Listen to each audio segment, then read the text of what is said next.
Good morning, 6:01 from the 104.5 The Zone studios. I'm Justin Hawkins. The Tennessee Titans yesterday, as expected, officially declined the $15 million fifth-year option of wide receiver Treylon Burks, who was drafted 18th overall in the 2022 NFL Draft. Burks, who has just 699 yards receiving and 1 touchdown in 27 games over the last 3 seasons, can now become a free agent following the 2025 season. In other NFL news, the Green Bay Packers decided to pick up defensive tackle Devontae Wyatt's fifth-year option, but declined linebacker Quay Walker's option. And some series-clinching wins last night in the first round of the NBA and NHL playoffs. In the NBA, the New York Knicks take down the Detroit Pistons 116-113 in Game 6 to take the series. The Knicks now face the Boston Celtics in the second round.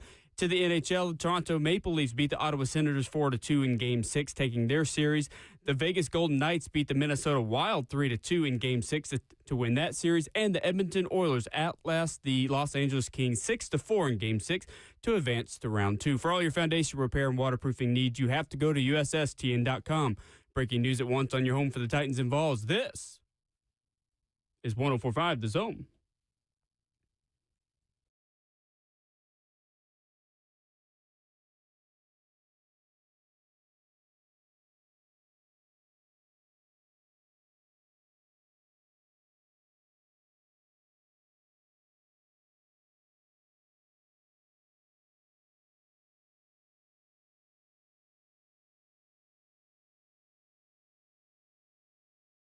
Friday morning, RKW, you made it. Welcome in here on a gorgeous day in Music City, USA. Full crew is back together again in studio. That's Ramon Foster, Kayla Anderson, Justin Hawkins, our producer. I'm Will Bowling. 615-737-1045 is the number. For all the comparisons that people want to make from the Washington Commanders in 2024 to the Tennessee Titans in 2025. Are the Titans the best team to make that comparison with? And if not, who is? We're talking about teams that can go worst to first in the NFL. Coming up this morning, Brent Hubbs of VolQuest at 7:20, Mike Jacobs of Nashville SC at 9, and Ron Slay of 3HL at 9:20. We stream the show live on Facebook Live, YouTube, Twitter, or Twitch. That is called 104.5 The Zone TV on Friday, May the 2nd. Good morning and welcome back, Ramon Foster. Yes. Hey, thank you, good people, man. Welcome. You still sound a little congested. A little bit nasals got me, Right? man. Other than that, This I'm time good of to year. go. Yesterday, like mid-morning, I started to feel a little bit better. Oh, this is why I started to feel a little bit better. Oh. Man, we got to do a lot better. And we're Where's this going? Man, I'm going to brag on my wife because she's still asleep right now, Right, okay? right. Man, we got to do a lot better with reading instructions, namely prescriptions, okay? Namely stuff that should make us better. I was taking meds, okay? And the meds I took, I was just like, well, I'll probably take these every 8 hours. Wrong. Every 4. Oh, okay. Oh. That helps. Yes. No. Yes, it did. Absolutely. Well, it helped. It kept battling on my behalf Yeah. when I was being an idiot on friggin' Wednesday night or whatever, just like, all right, yeah, just once every 8 hours. No, you dummy. Read the instructions, man. What is wrong with you? That's all I can say. In the words of the old producer we had, Josiah Schaefer, okay? He would say, Ramon's wife was right in this situation Keisha right here. was right. Keisha was right. She was right. That's what it was, Kayla. I'm upset with myself because I'm like, you're usually more cerebral than this, Mom. No, absolutely not. Blame it on the fog brain. Man, listen, blame it on, I'm a big baby when I'm sick, too. You hear me? I said this the other day. I was just like, I'm the worst sick. I was telling you this, Kayla. I was like, I'm the worst sick guy. You was telling me about Travis and like how we all just get into a little cocoon and want to come out as better butterflies and stuff like that. That's true. Spread your wings. Great point. You're like that Great too, way to Will, put I'm it. sure. Right. Yeah. Man, we Depends on just how sick call I in am. that cocoon and we Right. just like, just peel me when I'm a butterfly. I'll be honest, though, when I get the right kind of medicine, I actually feel better than I did when I was healthy. Yeah. So I'm actually really not that way. Like, I don't, if I, like, get the right, like, what I need, then I'll feel like an even better person. Yeah, dude, hear me out, man. I started to feel better. Moving around a little bit more. I was Yeah. hammering water. Just doing everything you're supposed to do. Didn't really have an appetite like that. I think Keisha and I might have had 1-2 meals over like 2 days. I was eating like her. She'll just go. And I'm just like, yo, we got to have something to eat. So It was fascinating, man. I hate you're being back. sick, but I'm back. Exactly. Yeah, I had to say that in the 6 o'clock hour. I love it. We're glad you're back, Mom. Well, I'm Appreciate glad it. you are back as well because apparently you're a left guard again. I know. I've been seeing this. I saw it. So the 420 Titan yesterday has the Titans media lineup. And I don't look, I know I've gained a little bit of weight. I know I've bulked up a little bit. Who in the world thinks I'd be a defensive end? I thought a cornerback. Or I mean, something, what though. in the what? I'm not quick enough for that either. I should either be a grad assistant putting out the cones for everyone else, Water boy? or I need to be a practice squad outside receiver. It'll be the best left tackle play you've ever seen from Taylor Lewan. Yeah, it will be. Yeah, right. Hey, man, look, I'm glad you brought that So up. the Go 420 ahead. Titan put it on Twitter. so funny. You've got Kayla at edge rusher. I'm at defensive end. You've got different friends of the show. I mean, Justin Mello's at corner. Teron Davenport's at wide receiver. Buck Rising's at running back. I don't think anyone's actually ever seen Buck run because he's never really done much, quickly in his life. He better not run with his than hands going Right. side to side. People. He could get in trouble there. But from left to right of the offensive line, as Mike Keith would say, Taylor Lewan, Ramon Foster, Tyler Rowland, Zach Lyons, Tony Keeley. It's pretty good. Tough against the front pretty seven good. we have on defense, which is not great. And Kayla and Dawn are both edge rushers. Well, that will make up for some. I am a defensive end. Look, Hey, sick him. hey, look what Taylor did to Josh Norman. Get Yeah. ready. He gonna be pointing at Yeah, Kayla's it's- face. Yeah. I'll It's not attack. great. Monsoon on YouTube says long snapper. You know what? I could be a long snapper. That would Yeah. work. But I don't know who looked at me and thought I'm not a skill player. I bet all I'm going to offer. I'm going to be the least skillful skill player of all time, but I need to be a skill player. That's so dog. funny. This play is a double pull. It's like an overload gap play or power play, okay? Yep. Overload power is what I would call this play right here. Everything is good. So you got a solid front, okay? It's 3 down linemen, okay? Okay. Covering the guards up. So on gap plays, you block back. Beautiful. Zach You're drew like this actually up. using exact Yeah. strategy. He's breaking this down. Because there's a flaw in it, Will. Okay. There's a major flaw in this play, okay? Okay. So the front side, center, guard, and right tackle are Okay. right, all right? Back. We used to call it BBD, back, down is what we would call it right there, okay? All right, I'm pulling front side, blowing Babsy up. All right, bam, I got her. Yep. That's light work right See there, ya. too. See ya. Will, look at choo. I can't wait to see Babs. All right, I just looked at that old Auburn game, too. Taylor's pulling around up on his homie. Now, we're going to have to watch Taylor on this play, the way Zach got it drawn up. Okay. If he brother-in-law's with Will Compton, I'm losing it. Do Yeah, you it's hear tough. me? Yeah. And Brother-in-laws is crazy. If he brother-in-law with him, I'm losing it. All right, we're going to watch the tape on this one. The issue I have is this. Who's blocking Zach Bingham on the back end of this play?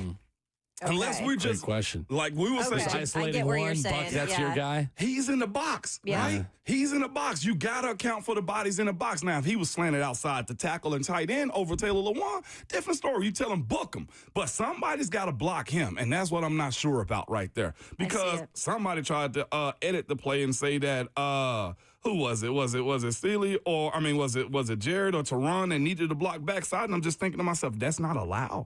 Somebody's got to go all the way back unless we're counting Stony Keeley to get to right there. Right. But he can't leave his defensive end because that messes up the pulls of Taylor and I. That's so true. Right. That's right. You see what I'm saying? Like, we're breaking it down now. No.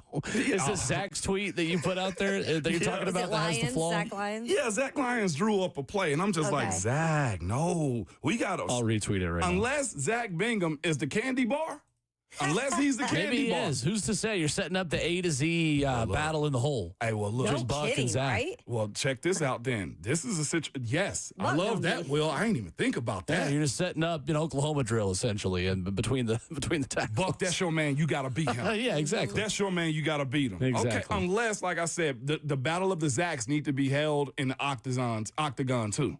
Like if Zach Lyons and Zach Bingham need to fight this out because Zach Lyons called him the candy bar. Look, I'm trying to start some stuff. I've been off for a You couple are. days, Yeah, okay? you're making up for I'm lost time. trying to stir up some crap out here. But the play is decent, not thorough, because I don't like that backside line. All right, we just right there. retweeted it at Okay. Ramon Kayla Will. So I don't if like you the are backside driving out there and just Give us have your thoughts. no earthly idea what we are talking about, you've got it for us I'm putting it out, too. We've got it for you there. This is so funny. Yeah, that's and Bucket running back. Yeah, the decisions were made. That ain't smart. Decisions were made. Unless they feel like, look, we're going to get our 2 years out of Buck Rising and cut him. Honestly, switch me and Buck. I was the one that was a runner collegiately in the SEC. right. Listen. I could make somebody miss. Has Buck even played football? No. You see what I'm saying? Hell Needs to be the no. backup quarterback. That's what I'm saying. Like, no, matter of fact, he need to be like, what is it, player personnel down there? Yeah, with, Buck needs to be the G. Look, That's let's what I'm be talking honest. about, man. He needs to have the bougiest job. Oh, they wrong for that. They In front office. They put Mayer at long snapper. They wrong for that. I didn't get that They one. dogged right. Well, his son also is a long Oh, snapper, okay. but that doesn't Okay. mean that's genetic. Yeah. That's not genetic. Amy though. Wells at kicker. Yeah, Amy's kicking. Absolutely. Amy's kicking. And covering, too, okay? She Absolutely. down the field. That's very Absolutely. true. She down the field covering. Well, we know that Blaine at safety, Will Compton at linebacker, and Taylor Lewan at left tackle will certainly I'm praying for Buck. They're true positions. work out. Yeah, I'm praying for Buck. And to be quite honest with you, Stillman versus Rexroad, that's going to muddy the waters right there. Zach on YouTube Zach on YouTube says we've made the following transactions: waived Buck Rising, signed Lucas Pensley. yeah. Wait, that's what It's a good I move. could see Lucas at running back too. 615-737-1045. I think Lucas was on the PUP list to start this season, considering his Okay. ankle injury is why he didn't make the That's roster. Coming up, Tyler Lockett spoke to the media yesterday on growing up a Titans fan. How big of an impact can he have on the Titans offense this upcoming season? We'll talk about it next.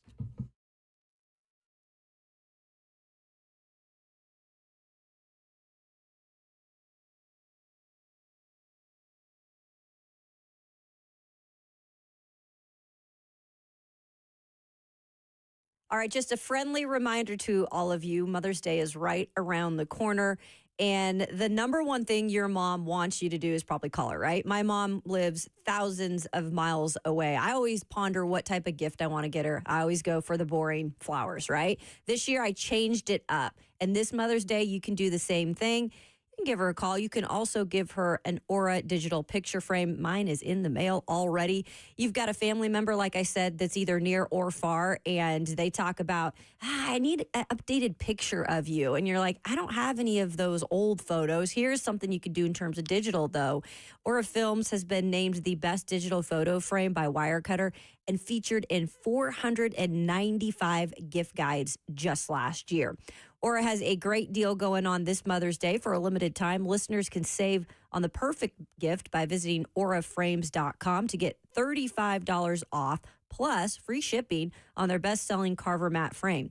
The website there, it's auraframes.com. Go ahead and type in promo code ZONE. So you type in ZONE. Support the station by mentioning us at checkout. Terms and conditions apply.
Friday morning at RKW, brewed by Scooters Coffee, 104.5 The Zone. It's streaming live on 104.5 The Zone TV. I give you permission to enjoy your Friday, to kick off your Friday with a Scooters Coffee cinnamon roll this morning. Go get you a cup of coffee, get you a cinnamon roll, and get that Scooters Coffee mobile app to save $2 off your first mobile order. 615-737-1045 is our number.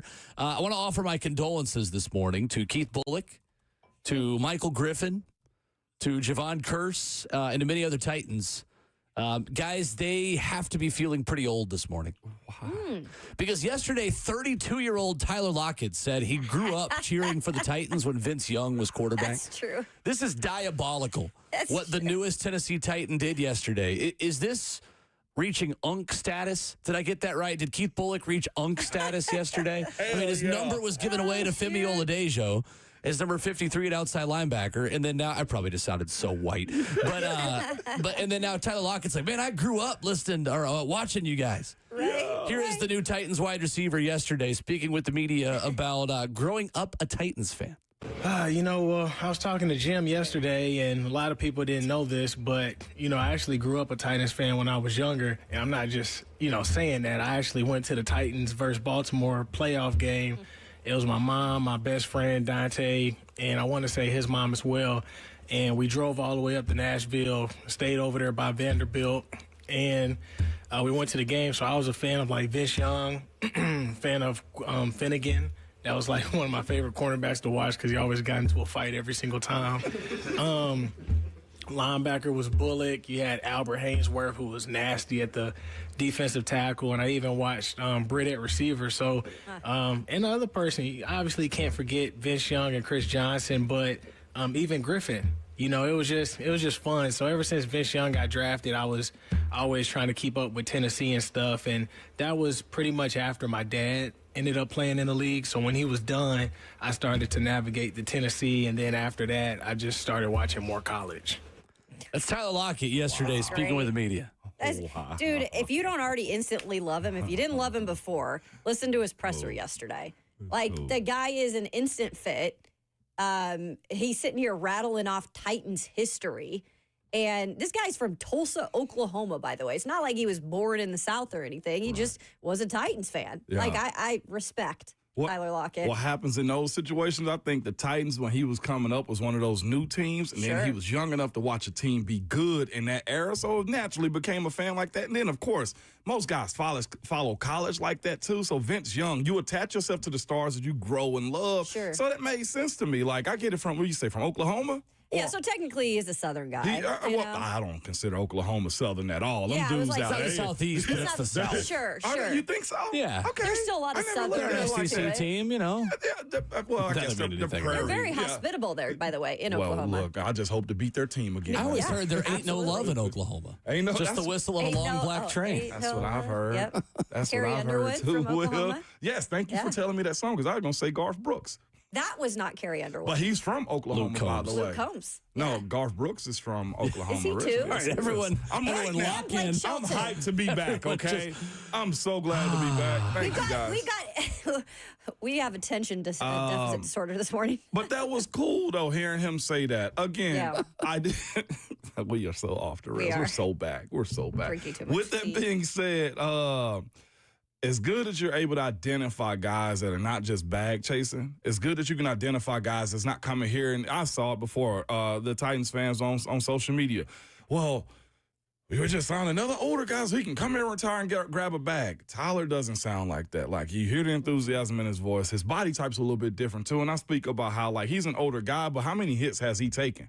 I don't know if I've ever He's seen smart. him just get beat up the way other wide receivers who are older, bigger, your Julios, your Randy Mosses, et cetera, et cetera. So it's good to have guys be invested in what this is here. For sure. I think he, I wasn't there yesterday, but he went in and shook every media member's hand. And the explanation for that, look, he spent his whole career in Seattle, right? So you get real comfortable in a place. I can't imagine what it's like walking into a brand new room full of people who talk about you every day. I mean, that's part of the business, right? But he said the reason why he did that is I wanted to shake everyone's hand, look them in the eye, because I know those are the people that are, Writing writing story. about us, talking about us, and it is what it is. I understand that, but at least you can know me as a person. The other part I think too, as good as he sound right there, my boy gonna try to get in this sports media world, and I don't blame him. And he'd be a gem already. Yeah, he sound good at it. The voice is good too. Yeah, he sound good at it. If you're smart, like most players should understand that to that point. Like those folks, you guys are in that room, us on the radio, like we paint the story a lot of the times. And you want it to be as accurate as you possibly can. The more guys realize that, the better they can be. Yeah. Unless they, going through AB's his news outlet. That's another one. So I thought it was interesting too. We don't have the audio, but the answer Tyler Lockett gave about just being a leader and being a culture guy in the locker room. But he was quick to also tell media yesterday, like, no, I'm still here to play. Like, I still feel like I can contribute something. I think we shouldn't conflate Tyler Lockett to Brandon Allen. Yeah. Like, he's not just a culture guy that's going to help coach the rest of the guys in the room. Like, Tyler Lockett's going to play. Yep. And Tyler Lockett, I think, is going to produce for this team. What are your expectations? How much can he help this team this season? How much can he help this team, man? Being a quick outlet for him. Absolutely, as much as he can. I know he's not a player coach in a sense. That ain't what he want his role to be. But it's got to be being able to help Alec Ayumaner out, right? Like those types of things, understanding how to get open in those reps, being very friendly to Cam Ward. And not just that, too. I would say advising as much as he possibly can. Cam, this is how you handle these situations. He's had to deal with Russell. He's had to deal with Geno, the quarterback changes and the weirdness that it could be at times, too. So he's seen that. He's been a part of winning programs. Like, there's a lot that he can help. Here, off the field is the way I look at it. But on the field, do what you've been doing. Find the open spots, get down, be very friendly to the offense as it pertains to what you've been doing in Seattle. As much as you possibly can at your age, stay healthy, too. Like, and again, I don't think he's had major issues when it comes down to his health, but that is something that's got to be talking about the front of his list when it comes to helping his team get to whatever the record's going to be at the end of the season. He's played at least 16 games every season of his career, except for 2016 when he played 15 games. That's Iron I mean, Man. that is freaking solid. Yeah. That's almost like in this day and age, and even 5 years ago, to say that you've played almost every game. That's at any day and age, I think. I know. Yeah. I mean, I look back at injuries mine. It's going to happen. It's going to happen, right? And we've had some bad luck here in terms of this wide receiver room with injuries, and a lot of that landing on Traylon Burks, unfortunately, that it's put that room back too, and it's put the growth of players like him back. Now you got a guy coming in here who has all the experience in the world. You've got a young quarterback who needs some guidance, who also needs sometimes just a place to go, in terms of on the field. And I think what you love about Tyler Lockett is he knows in terms of how to relate to the quarterback. And he's had some different ones in Seattle. Obviously, he had Russell Wilson that he played with for years. But then when Geno Smith came in and they revived Geno Smith's career there, Tyler Lockett is one of those weapons that he relied on. And you hope that at least in the beginning, since this is probably, for now, not a long-term thing, he can help Cam Ward kind of become confident in him being a receiver he can go to. And look, he had the least amount of production last year in terms of yards with 600. But as long as he's around that 600, 500 mark with other guys that will be able to step up, that's productive for me. Yeah, I think he just takes away some of the turnover-worthy plays from Cam Ward, because Tyler Lockett's strength is going to be the ability to get open in a scramble drill, the ability to find an open space within the defense. So I don't even know if it's as much yardage or production for Tyler Lockett. I mean, honestly, I think he could get more than what he got last year, because I think this team will be playing from behind more than that Seattle team was last year. Like, he might get more targets and more receptions because he's a bigger part of this offense than the previous offense he had. But I think the biggest thing he can supply you is just an outlet. Yeah. Like, go get open when Cam Ward starts drifting over to the sideline and you're thinking, oh no. Yep. Exactly. Catch the ball instead of the other team catching the ball. And the other parts of what we're all saying is, like, help elevate that room. Yeah. There's questions about, who's going to make plays for him. Can Calvin really be that guy? Like, I truly believe this, too. Every good team's got two solid wide receivers. Yeah. And whether it's one of these young guys that's coming up, when it comes to, like, who's going to start making plays for this squad, or whether it's, like, freeing up Calvin Ridley. Like, those are the things you have to see be done when it comes down to their ability to be a competent offense this year. Like, you are the savvy vet. You and Calvin Ridley, like, you can't say that you don't have two guys that want it. From my understanding from Calvin last year, he's a guy that absolutely is an ultimate competitor. He is. It's a matter of where you can fit him in the offense, too. Sure. That's the part of where I feel like what you saw in Jacksonville from him was from having guys around him also, Christian Kirk, that can take the attention away from him. And I think that's when you get a better version of him. So if Tyler Lockett can do that, man, with Chimere Dike and also Alec Ayumenor, like, that's something that could be very just optimistic. You're 2 for 2 on the pronunciations there as well. I know. I had a little time Slaying to look him it. over. And I heard Slaying it. other people mess him up, too. So I was just like, yeah. not All me. week. The way I botched that Chicago offensive lineman name, I'm not doing that again. I'll go by initials before I mess up Was his that name Monday? again. It seems like 2 weeks Well, ago. it was one of them days. Listen, but what I'm saying is this: his ability to elevate the wide receiver room is going to be more crucial than I think any other position group out there. Like, I know we're looking at Zeitler and what he can do for the O-line. No, this group with this young quarterback, with this skill, with the skill around him, he has to be one of those guys. Sure. You gotta see Calvin be a threat. So earlier this week, Mina Kimes of ESPN on her podcast had Brett Coleman of Underdog on, and we're talking about the concern about the Titans not having a number one wide receiver and how that affects and impacts Cam Ward as a rookie. Callahan, he's going to want it to look not totally dissimilar from Cincinnati. He's going to put him in the gun. He's going to spread things out, and he's going to ask him to attack. My bigger concern for that is actually less Cam Ward, and this is not Chase Higgins. I'm a little bit worried about this group not having like a true number one along those lines. It can be problematic for uncreative offensive coaches if they don't have that number one to anchor their passing game around. However, there is something to be said if you have a point guard style quarterback like Cam Ward, who really his number one is just whoever's open. He excelled really, I think, at working the intermediate area of the field, right? 10 to 20 yards, similar to Joe Burrow. I think this offense is going to be, at least this passing game is going to be a lot better than people think, because in a way that you can anchor your offense around where your number one's lined up, they're almost harder in some ways to prepare for because you don't know who the number one is going to be any given week or who the number one is going to be any given play, because he's just going to take whatever you give him. I love that you highlighted how he targets the intermediate part of the field. In fact, between the numbers, I mean, he had easily the first highest QBR of any college football quarterback by quite a bit, 95. He also had 50 20-yard completions over the middle of the field too, which is the first of any quarterback. Yep. So that's Mina Kimes of ESPN yesterday. Is that a concern for you, not having a legit number one, or can Calvin Ridley still be that? I put that up. I wanted fans' reactions to that too, and fans were kind of like mad at her for saying, "Oh, you need a number one." I don't think you should necessarily be all up in arms about this, because if you think about it, Calvin Ridley, technically is the Titans' number one, but I think if you put him on other teams in terms of just what we've seen from the start of his seasons, at least, I don't know if I'd necessarily be all in on, hey, he is a bona fide number one wide receiver in the league.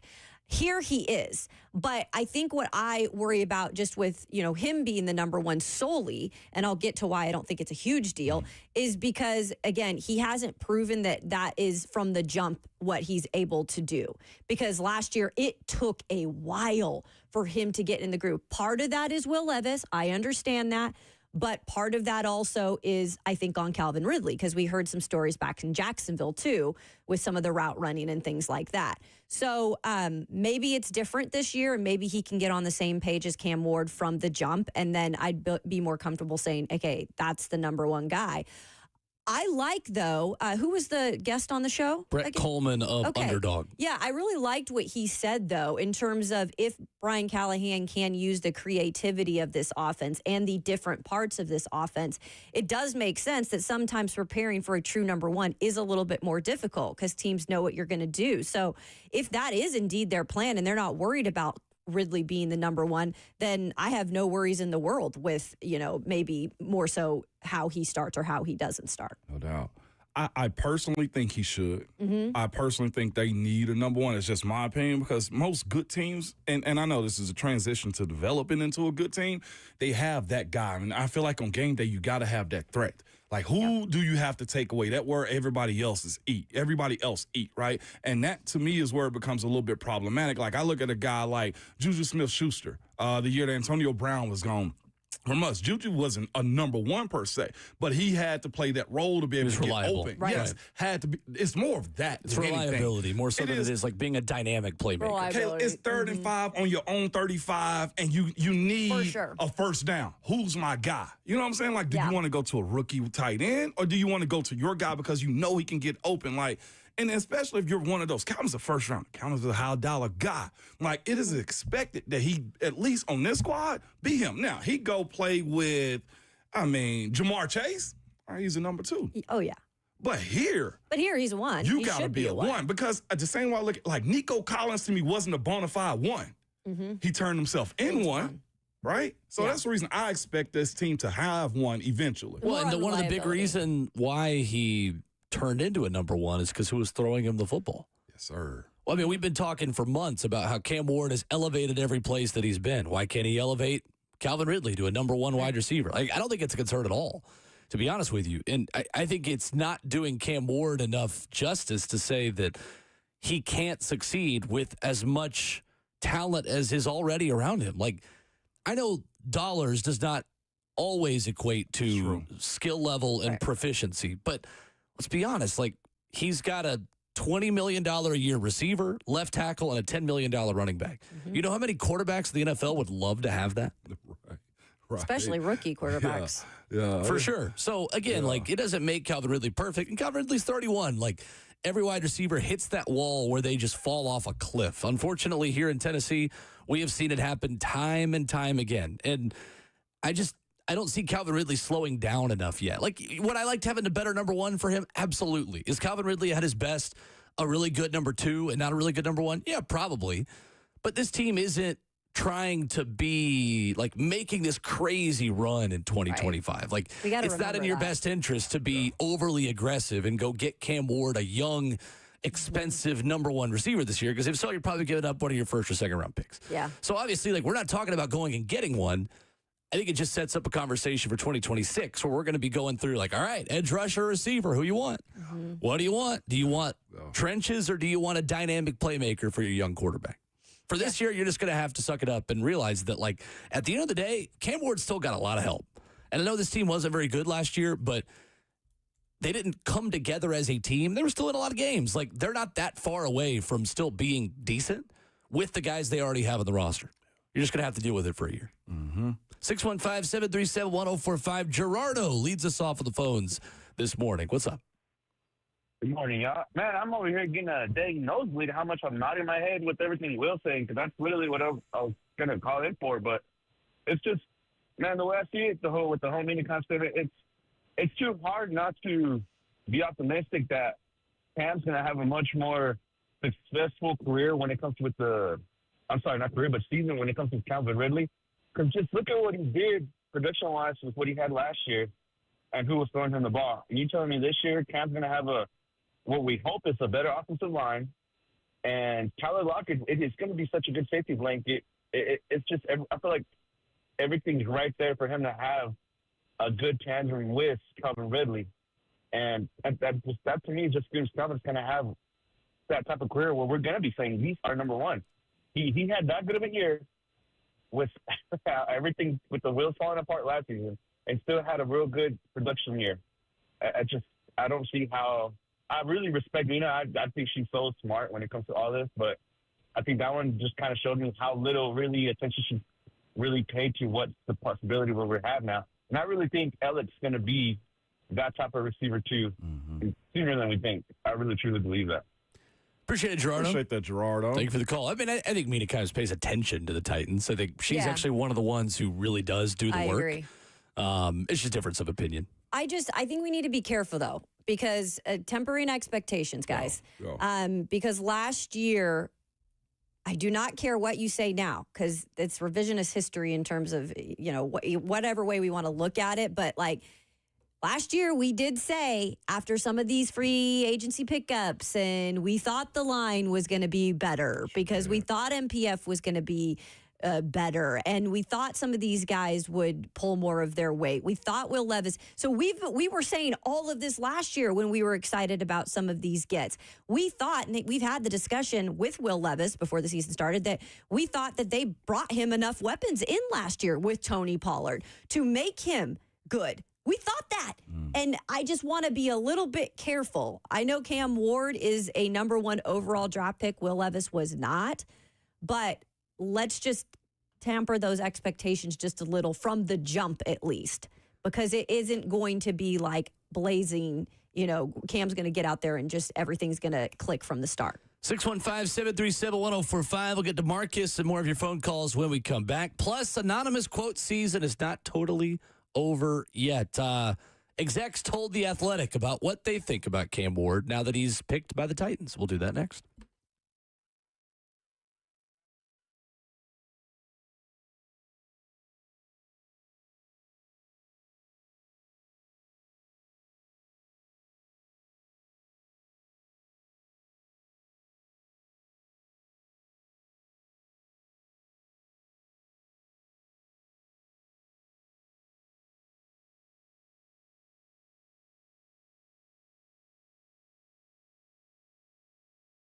Hey, it's Will Bowling. Is your water heater not heating?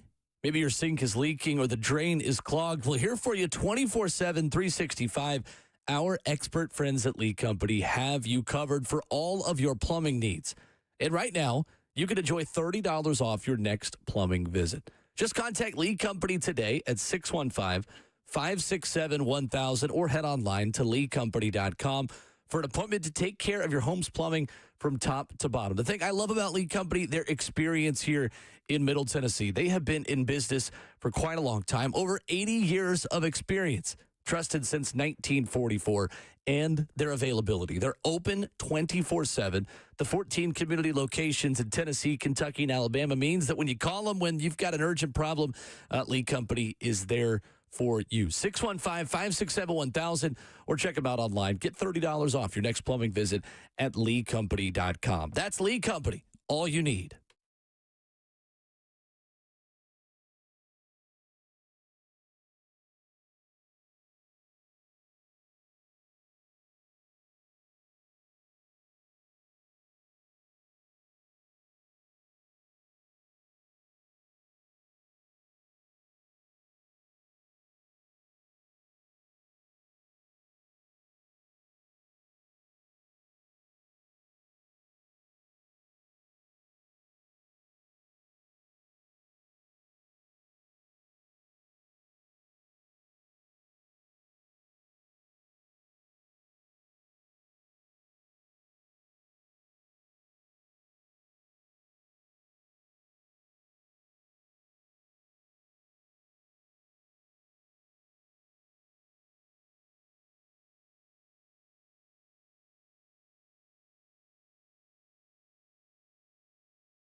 RKW 1045, The Zone, brewed by Scooters Coffee. All around you, Middle Tennessee, Rivergate, Smyrna, Brentwood, White House, and Mount Juliet. 615-737-1045.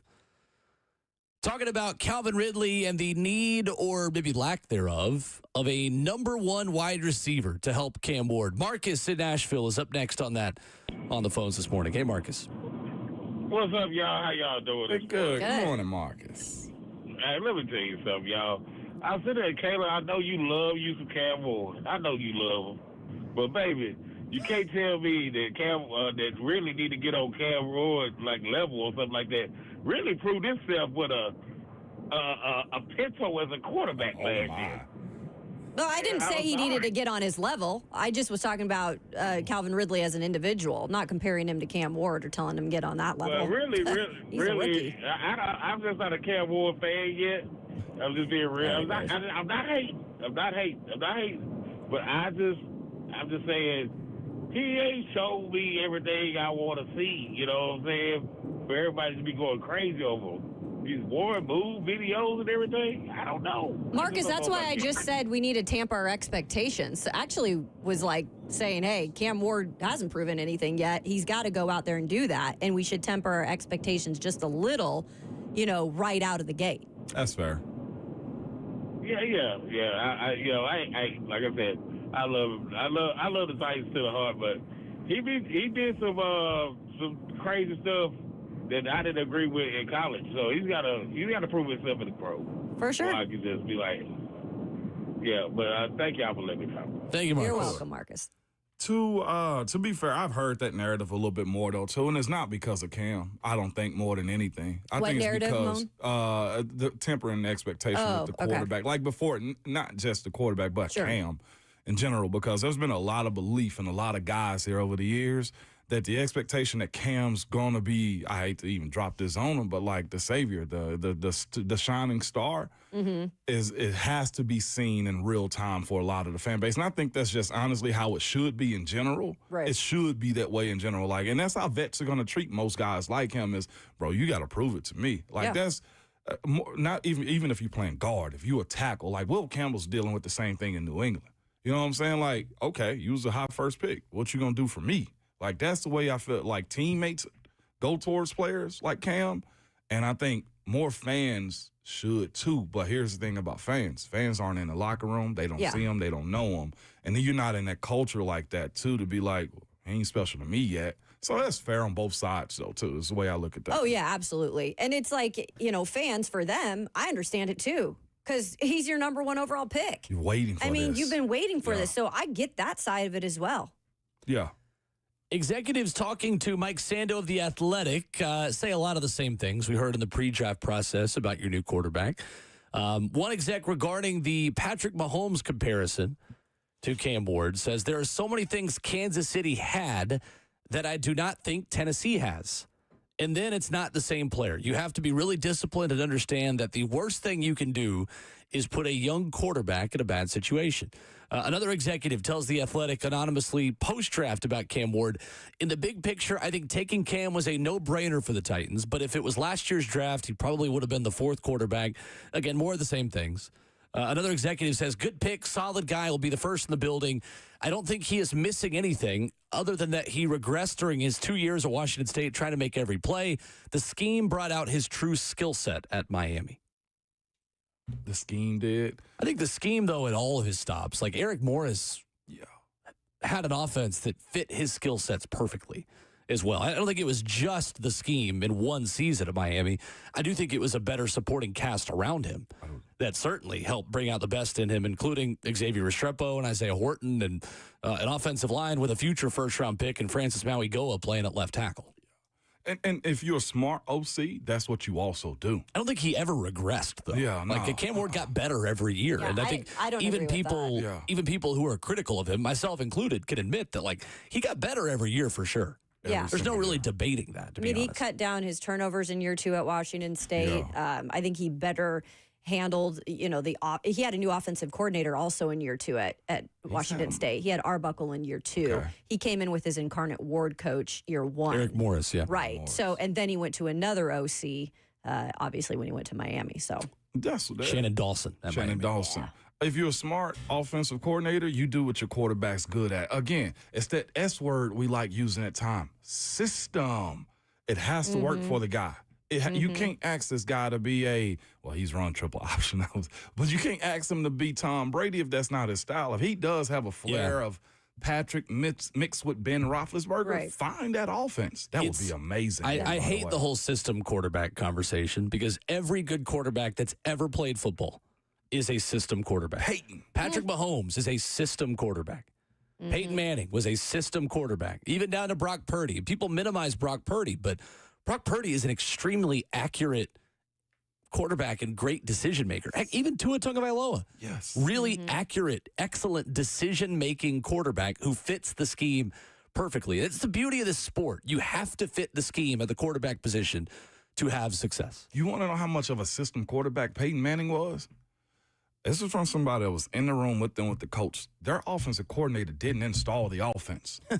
Peyton Manning installed the offense. And if you were a young offensive lineman walking that room 2 minutes before the meeting started, Peyton got after you. It wasn't the coaches. So the coaching, like the system quarterback thing, I think that needs to die out just a little bit more. And just look as like that's a smart coach that know what his player needs more than anything. And I know people are talking about Brian Callahan, and there's expectations on him too. We have actually talked about that on this show. Not as much as maybe some of you want at this point, but it will be talked about. And I have said, and all of you guys have said here in this room, that he has expectations and he needs to grow as well. So that's not something we're not talking about for sure. Yeah, no, I just think it's difficult to put a number of wins on Brian Callahan when we don't know how those wins are being produced. Like I can't sit here and tell you if 5-12 keeps him safe if you lose 12 in a row. Right. But if Cam Ward regresses and doesn't, because I want to see progression. That's what the expectations are for me. You know, it's finding him in a position where he's progressing. And if he regresses, I attach Callahan to that too. The arrow needs to be pointing up on Titan stock by the end of the season. Bingo. Not necessarily just for him to keep his job, but in order to feel better about everyone over there in that facility. I think they would tell you, like, it's not a number of wins.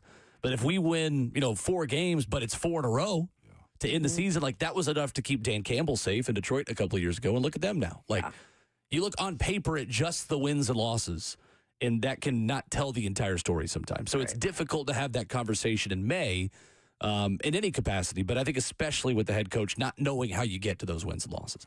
615-737-1045. Brian Callahan did talk yesterday speaking about Will Levis and how competition is always good, including in the quarterback room. We'll hear that audio and talk about it next.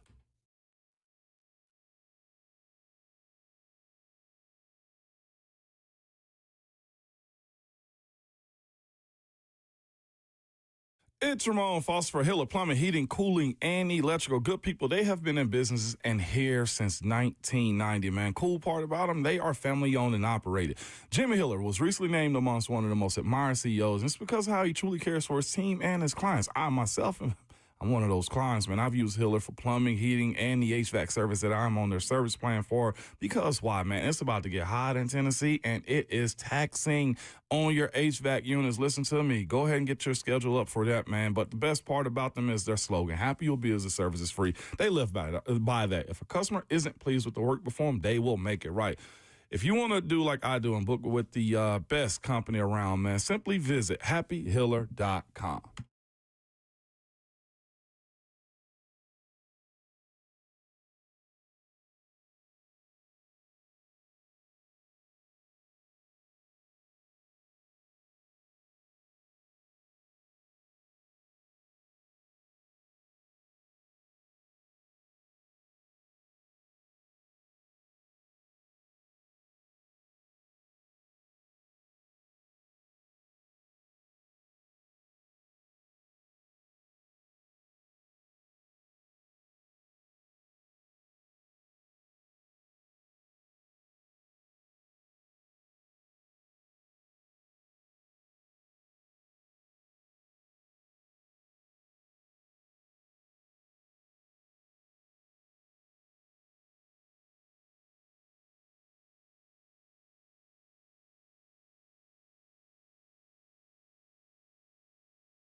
Good Friday morning. It's 7:01 from the 104.5 The Zone studios. I'm Justin Hawkins. The Tennessee Titans, as expected yesterday, officially declined the $15 million fifth-year option wide receiver Treylon Burks, who was drafted 18th overall back in the 2022 NFL Draft. Burks, who has just 699 yards receiving, 1 touchdown in 27 games over the last 3 seasons, can now become a free agent following the 2025 season. In other NFL news, the Green Bay Packers are picking up defensive tackle Devontae Wyatt's fifth-year option, but decided to decline linebacker Quay Walker's option. And some series clinching wins last night in the first round of both the NBA and NHL playoffs. In the NBA, the New York Knicks take down the Detroit Pistons in Game 6, 116-113 to take the series. Knicks will now face Boston in the second round. In the NHL, the Toronto Maple Leafs beat the Ottawa Senators 4-2 in Game 6. The Vegas Golden Knights beat the Minnesota Wild 3-2 in Game 6. And the Edmonton Oilers outlast the Los Angeles Kings 6-4 in Game 6, all advancing to round 2. For all your foundation repair and waterproofing needs, you have to go to USSTN.com. Breaking news at once on your home for the Titans involves this. It's 104.5 The Zone.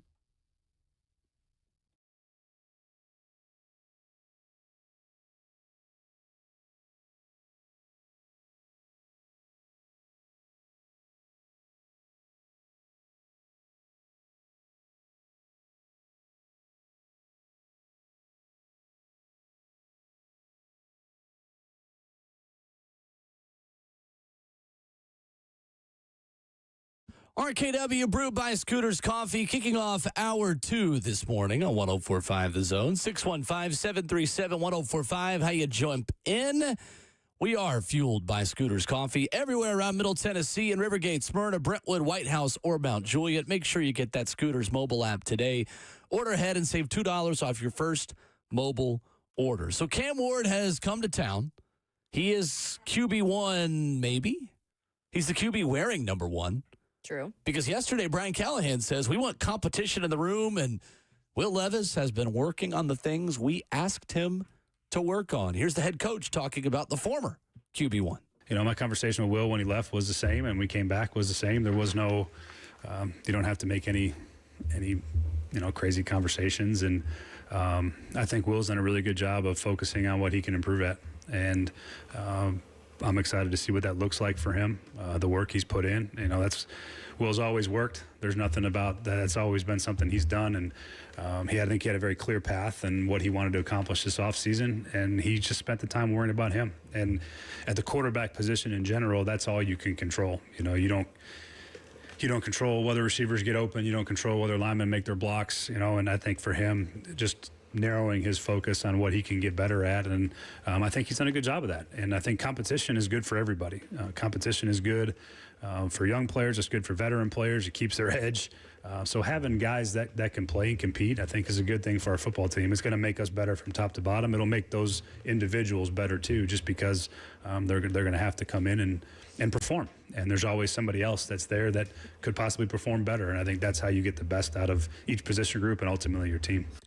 Competition is good for everybody, Brian Callahan says. Does that include Will Levis and Cam Ward competition? Where you at, Callahan? That's some Kayla. This is, I don't know. It's a little weird.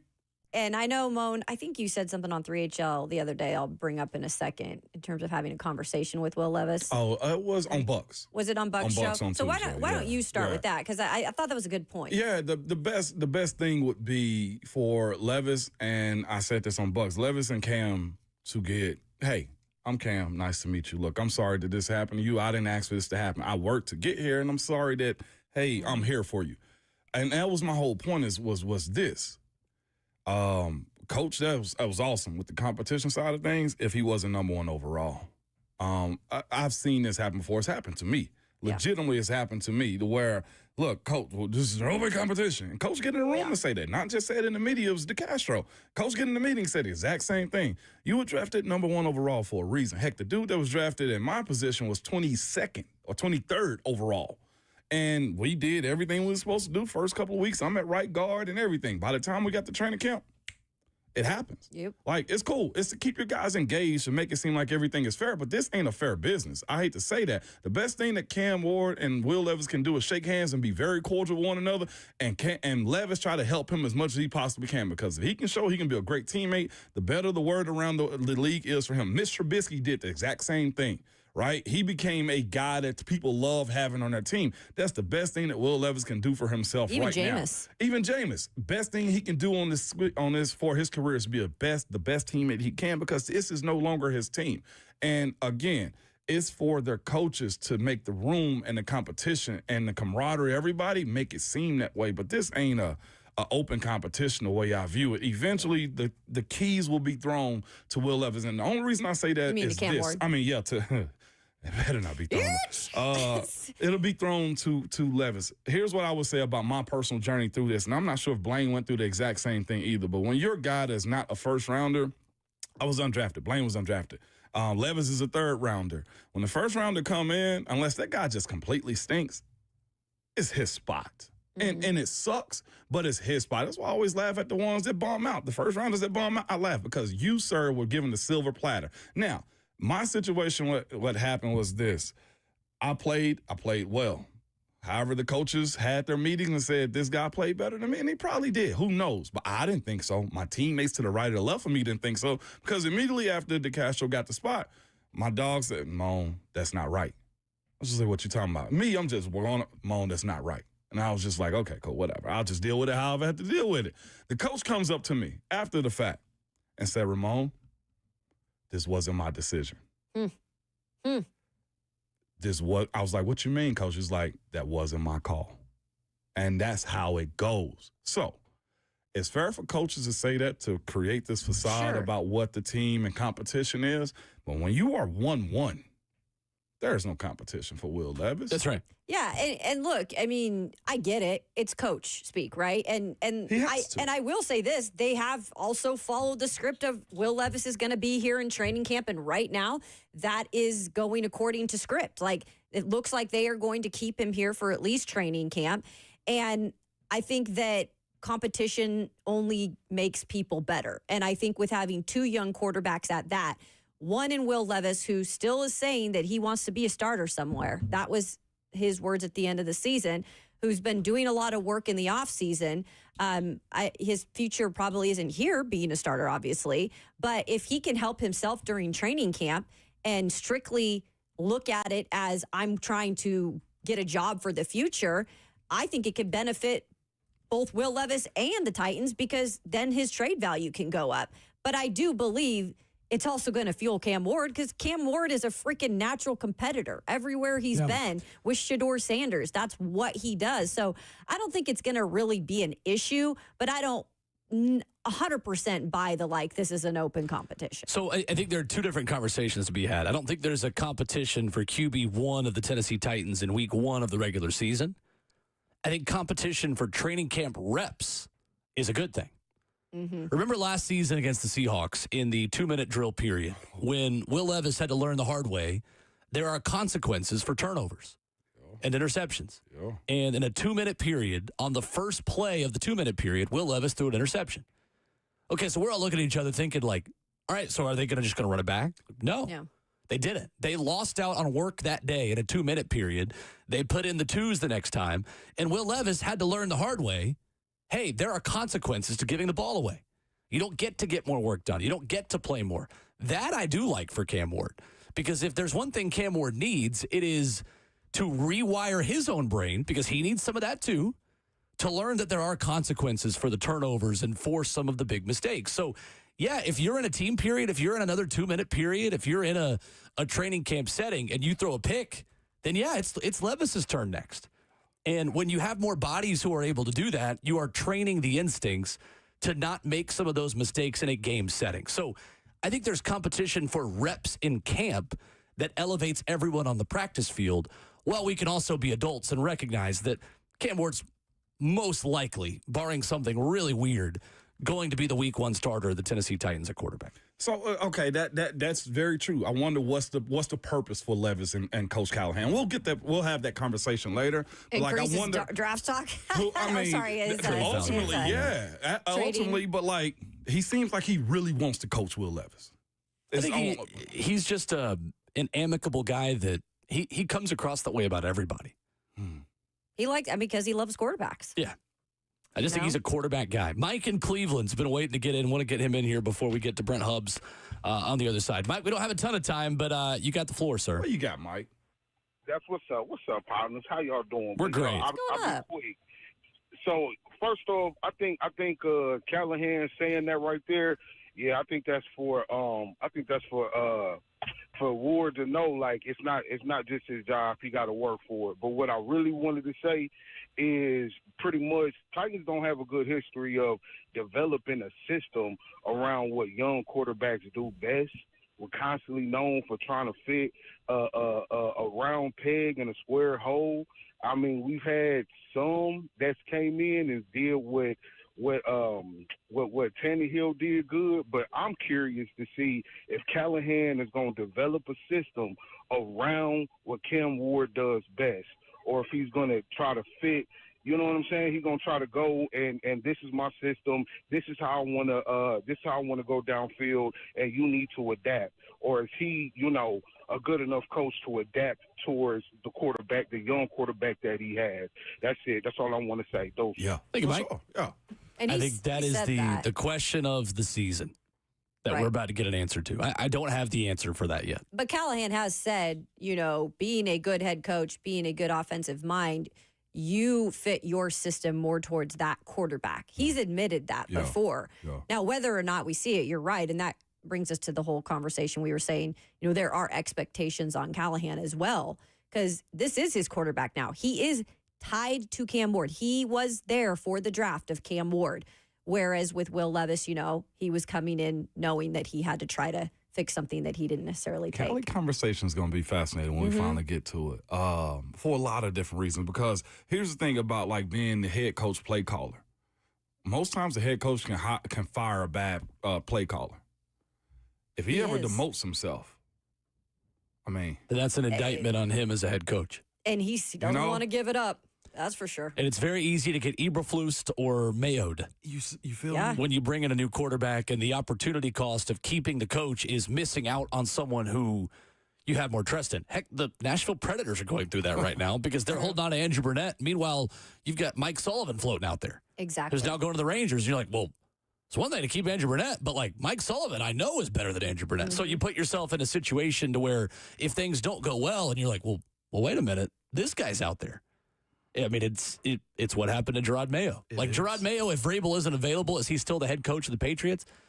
Maybe, maybe not, but I think he certainly has a much better case. Real quick point, too, to a head coach / that sides to one side of the ball, too. Mike Tomlin issues has been, as of late, like finding the right coordinator. So you know what's happened? He's fired the offensive coordinators, or let go and not renew the contracts, whatever you want to call that. But the one thing that Mike Tomlin is known for, his defense, they always show up.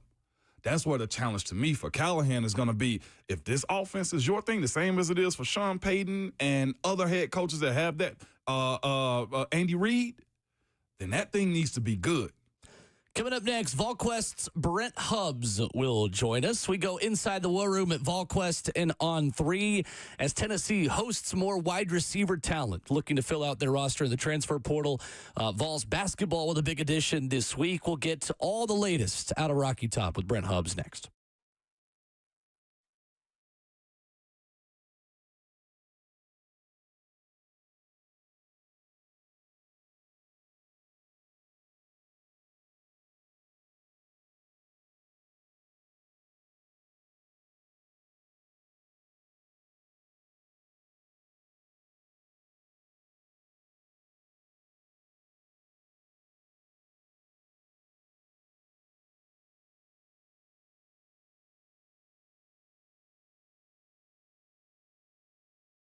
What's up? It's Will Bowling. You've probably been looking for cars and see the words buy here, pay here. Maybe you think, well, most of those dealers, they come with a certain reputation. But I'm here to tell you there is one place you can go with the best reputation of the market. That's going to see my friends at Nolensville Road Auto Mart. And they're different for a few simple reasons.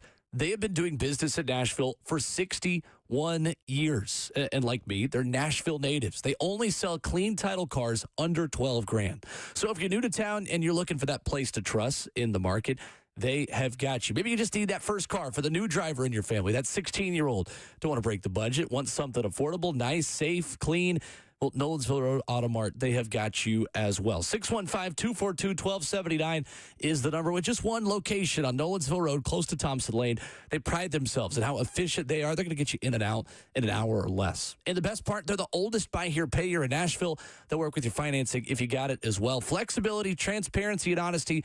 That's why I recommend Nolensville Road Auto Mart. Give them a call at 615-242-1279.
RKW Brew by Scooters Coffee continues at hour 2 on this Friday. Ramon Foster, Kayla Anderson, Will Bowling, full crew present and accounted for this morning. Joined out of Knoxville by our good friend Brent Hubbs of VolQuest and On 3. What's up, Brent? Good morning. Good morning. How are you guys doing? We are great. How was the trip to Nashville this week? What'd you think of Geodis Park and the Big Orange Caravan crowd over here? It's a great facility. I'd never been there before, but wonderful facility, great crowd. Good to see some ball fans, and always good to make a trip. Always good to stop in Gordonsville and take care of business there at the Pilot, the Dunkin' Donut on the way home, and maybe the Arby's as well. But no, it was a good, fast trip to Nashville. It was quick, but it was good. It's a great turnout for the caravan. I've never seen one individual dog out another person's hot spot for a restaurant than I have seen Mike Keefe dog out this Gordonsville stop that you have, Hubbs. Okay. I've never seen it. You want to address this real quick? Does Mike not have class that you have, or what, Brent? Oh, he just likes to dog me about anything, so that's just part of it. It's all good. Trust me, he's been on my he's been talking about my palate choices for a long time in life, so it's all good, man. And I hate I didn't see you guys, man. I was a little under the weather. I told Kayla and Will it felt like being sick on Christmas or Thanksgiving, man. I hate I missed that one, man. I heard it was awesome, though. Yeah, it was a great event. It really was, and a lot of Vol fans got to spend some time, get autographs with coaches. They had had a good program, and it was at a great venue. So I would think there's a chance they're back there for that venue again, because I think it worked out very well. Nice. Love it. Brent Hubbs of VolQuest with us this morning on Ramon, Kalen, Will. So, Brent, Tennessee gets a commitment from defensive lineman Josh Shell out of the transfer portal. Grand Valley State guy. Tennessee has had a number of defensive line prospects on campus. What do they like about Shell specifically? I think it starts with his motor. It's what I think that they like. I mean, he plays extremely hard. He's a guy who's gotten better. Pretty interesting story. He signed with Army coming out of high school, went to West Point, and realized, I think, pretty quickly that was not the life he wanted to pursue. And so he left there and went to Grand Valley State because they were giving him the opportunity to play football and baseball. And so he played baseball at Grand Valley State as well as football for year 2, and then focused solely on football, and really wasn't going to go in the portal. He was happy at Grand Valley State, but some of his teammates went in and said, "Hey, you ought to see what's out there for you guys. I think you will get some bites and have some options." So he threw his name in there to see what would happen. He had 15 offers, and the first day he was in the portal, and Tennessee came up, and he wanted to come visit Tennessee. And at the end of the day, I think the resume of Rodney Garner and the SEC and Tennessee was just too much for him to pass up. That's why he canceled other visits he was going to take, SMU and places like that, and landed at Tennessee. I think Tennessee's elated with what they have here. He's not a guy who's going to come in and be all conference. He comes in and he's going to be a part of the rotation, and then the following year, you think he's got a chance to be a guy who can be a starter for you, could be a leader in that room. It's a little bit like the Jackson Moy path. When he came in from Stanford, he was supposed to redshirt and didn't, and now he's the leader in that room. And Shell won't redshirt, but you hope with 2 years of eligibility in his next year, he can be a leader in that room. Brent, with Cal wide receiver Jonathan Brady on campus and visiting with Tennessee, what's the latest with his recruitment, and how big of an impact could he have in this offense this season? Well, he's put up numbers when you look at where he's at. He's been productive, and so that's the intriguing thing. How big of an impact is debatable. You'll see wherever he goes how big of an impact he makes. This is a really interesting group of receivers that has come through the portal in the springtime. It's been some talent. It's been some guys who has some upside that haven't really developed or haven't hit to this point. So we'll see. I think Virginia Tech is in there pretty heavily.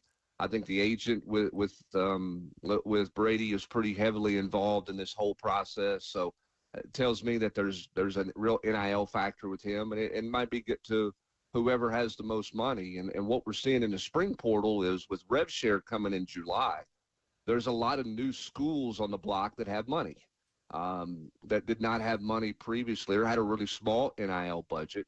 Say they had $3 or $4 million in their NIL budget for football. Now they're going to have 15 because of rev share. And some people are spending it now. They're going ahead and spending their 15 that will start in July, essentially. And that's why you're seeing some schools involved in the portal. You're seeing some schools get some commitments even from some high school kids. because they are swimming in different waters because they've got money that they didn't have a year ago because of the rev share model that's coming into place. Brent Hubbs of VolQuest and On 3 joining us this morning. Hubbs, I love the the mini term time of year, man, because you get the campus to yourself and you got one class a day and you get to train. How crucial is this next month to 2 months of getting that foundation back? This is like the nuts and bolts part of the offseason, man. Are guys able to be out of town during this time of the year now, or does everybody have to be enrolled right now too? Well, everybody doesn't have to be enrolled. So some guys go home. Okay. And, but used to you went home for a month if you weren't in mini term. Like you were just gone in May and you came back in the first week of June to start the summer. Now what these guys do, because they all have apartments and everybody lives off campus, is a lot of guys will go home for a long weekend or they'll go home right after finals for 4 or 5 days, and then they'll just get restless and they'll come back to campus and just start to work out on their own. They're working out at home anyway, but a lot of those guys come back. Now for the quarterbacks, it's going to be a short trip to the house if you go to the house, because I think when you look at those three guys and Jake Merklinger and McIntyre and Joey Aguilar coming in, this is going to be an interesting competition. And Joey's going to get here earlier than everybody freaked out about him. He's not going to be here June 15th. He's going to be here in the month of May.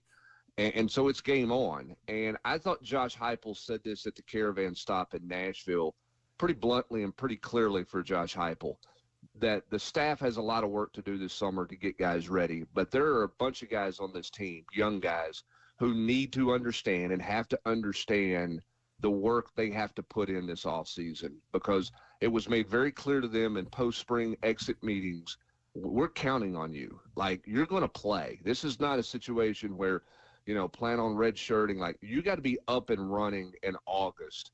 And that's going to be a fascinating thing for a bunch of freshmen, Ramon, because I you can think back to your freshman year. Like, for these guys a year ago, these freshmen who all enrolled at midterm, this time a year ago, they were going on official visits and unofficial visits through the month of June.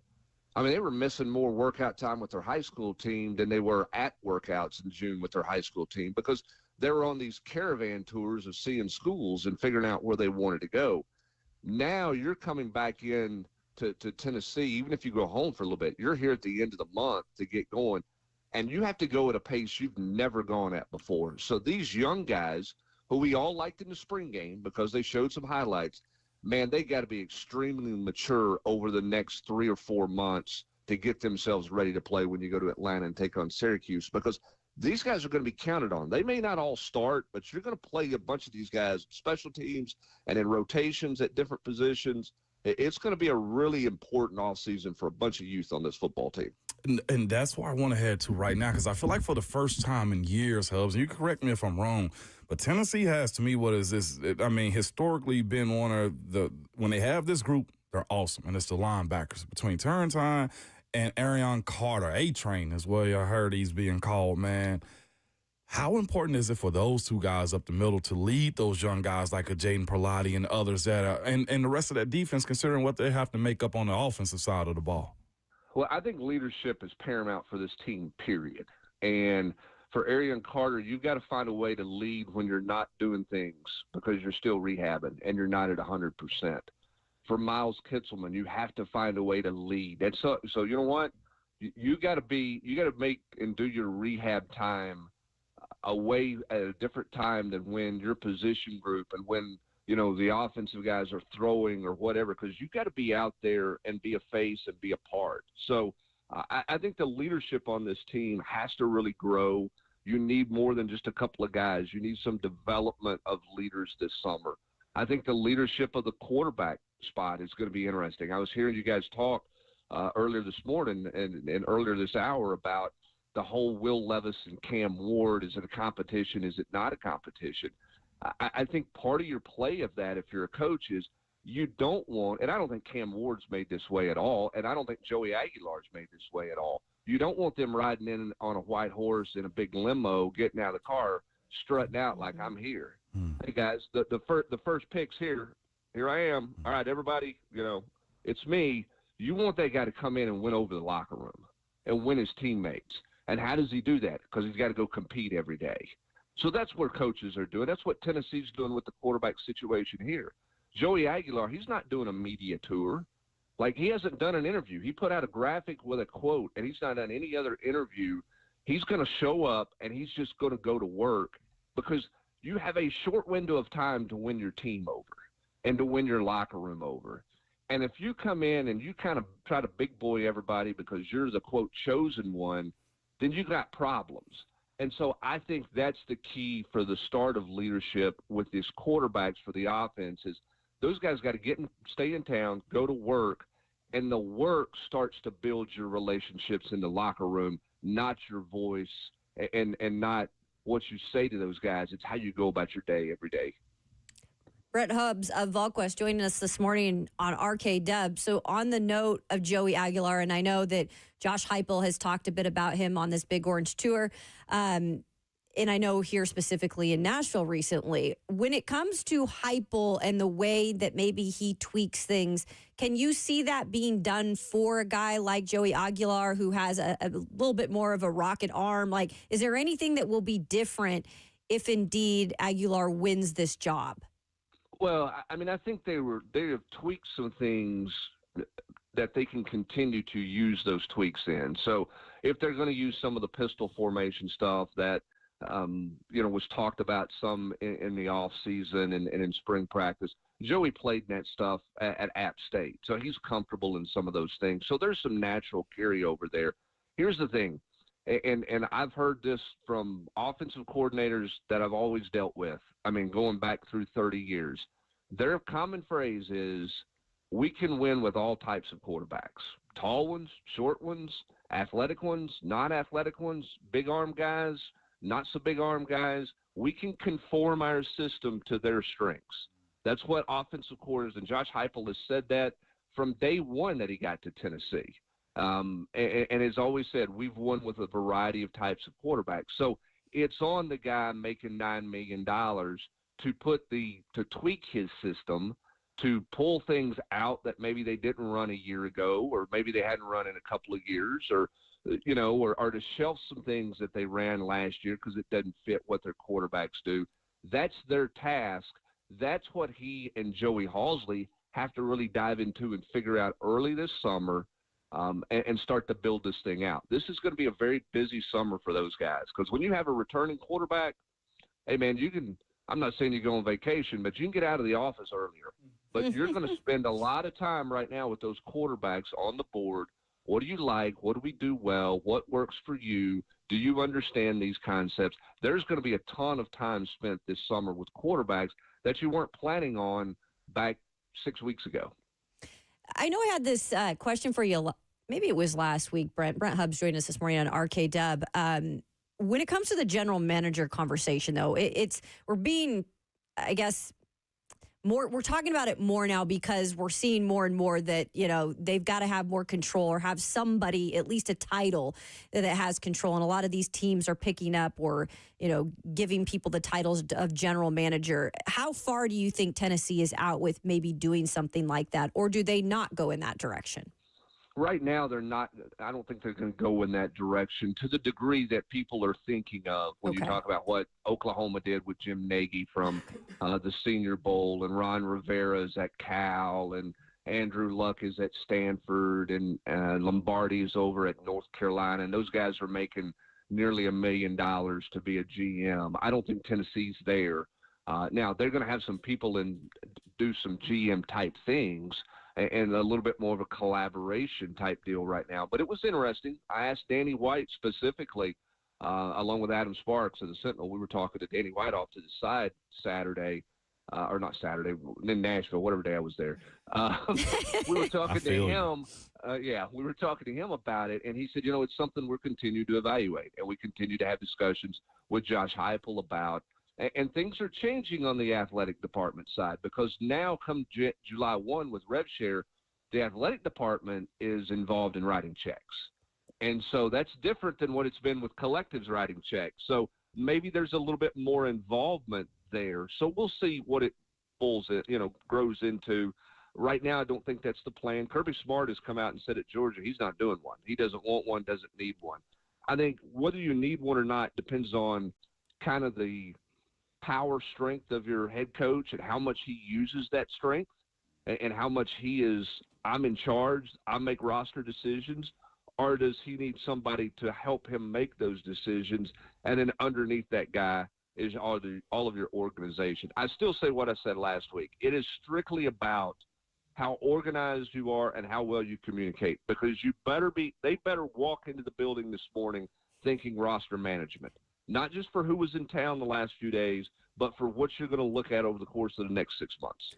Brent Hubbs of VolQuest, our guest. Brent, on the way out, on the topic of helping the head coach, Rick Barnes is going to need somebody with Rod Clark headed to Indiana. I know Rick has spoken pretty confidently about whatever is next that I guess we'll learn soon. But what do you think kind of his vision is for that job? And I know a lot of Tennessee fans maybe put out there, well, is Roddy Terry, get the band back together. Like, what kind of profile of coach do you think Brent is maybe looking for internally or maybe an external choice there? Well, I think it's external, and I think it's done. Now, who it is, we're not sure. And okay. Here's the thing about Rick Barnes. He has a list.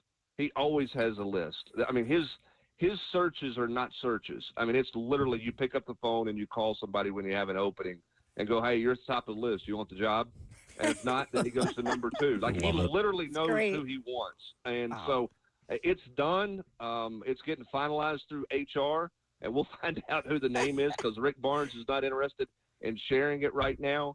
But I think he wants a guy with some experience, but a guy who builds really good relationships, not just in recruiting, but with the current team. I think what Rod Clark did, as well as anything at Tennessee, is he had great relationships with the players on the current roster.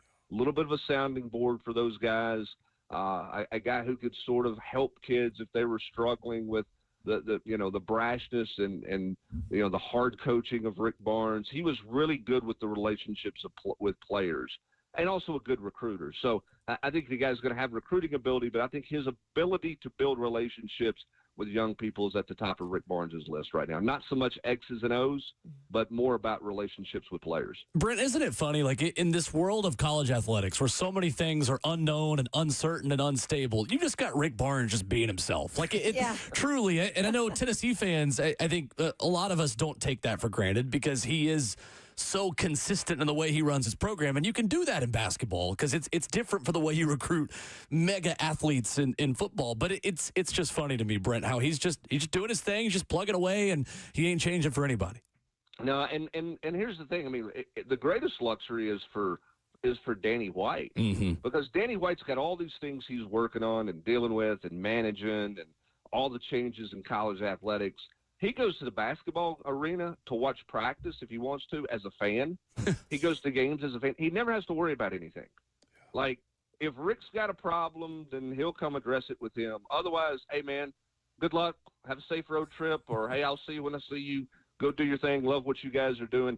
There's just no worry there, because you have a guy who has so much experience and a guy who's willing to adapt to change. He doesn't fight change like some of the other people has, and that's why he's put a roster together that, features guys from, out of the transfer portal, the number 2 player in the country out of the high school ranks, and a guy from France that nobody had any idea who he was 10 days ago. Yeah. But they did. They've known about him for months because they got it under control. You just kind of sit back and say, okay, this is who you want to hire? Okay, sounds good. Thanks, Coach. Appreciate it. And there's no other process, because the background check you're not worried about and all those types of things, because Rick's got it completely under control. I love it.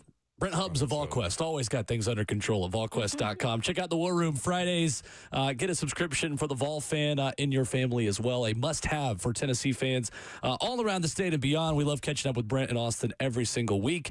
Great stuff, Brent. Thank you, sir. Appreciate you, Hubbs. I appreciate you guys. Have a great weekend. And let it be known, I'm available for one of the GM roles if somebody's ever looking, okay?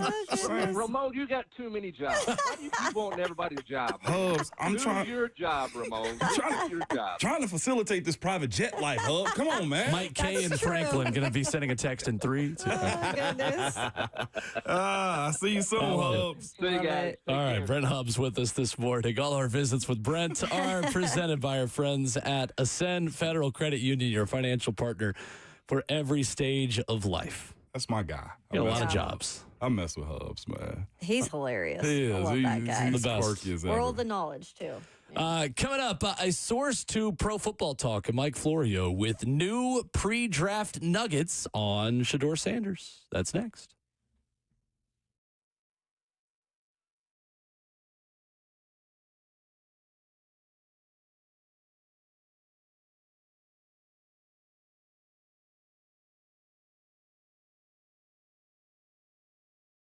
It's Ramon and Kayla here for Window Nation. Kayla, the month of We May, love man, being part of the moments that matter, which is why we're announcing employee pricing for everyone. You pay what we pay. Employee pricing at Two Rivers Ford. Locally owned, American made. and a free exterior door when you get a whole house of windows. Nothing beats that. You want a deal this time of the year, too. We're all trying to save money. A-plus rating, by the way, Moan, from the Better Business Bureau. We would not steer you in the wrong direction.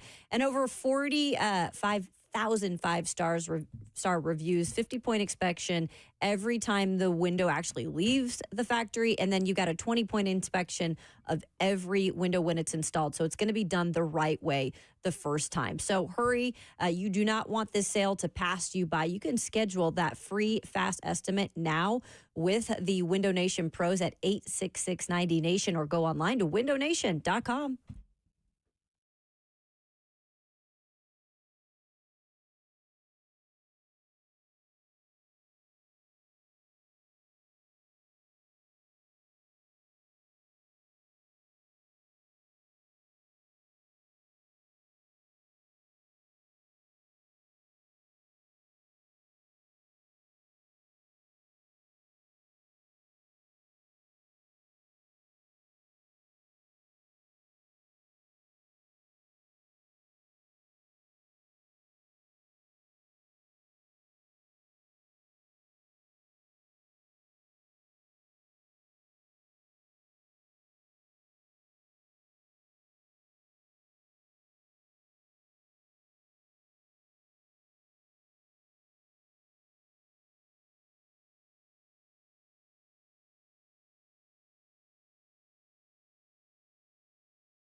RKW 104.5 The Zone is brewed by Scooters Coffee. Check them out around Middle Tennessee and Rivergate, Smyrna, Brentwood, White House, or Mount Juliet.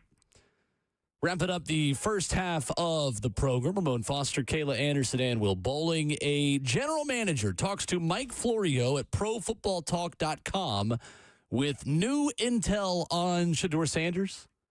That is just a different person lending themselves to a conversation that's very much still the same. A GM who was granted, oh God, this word is my nemesis, anonymity and anonymity. There it is. Let's go. There it is. Second try. Let's go. Anonymity.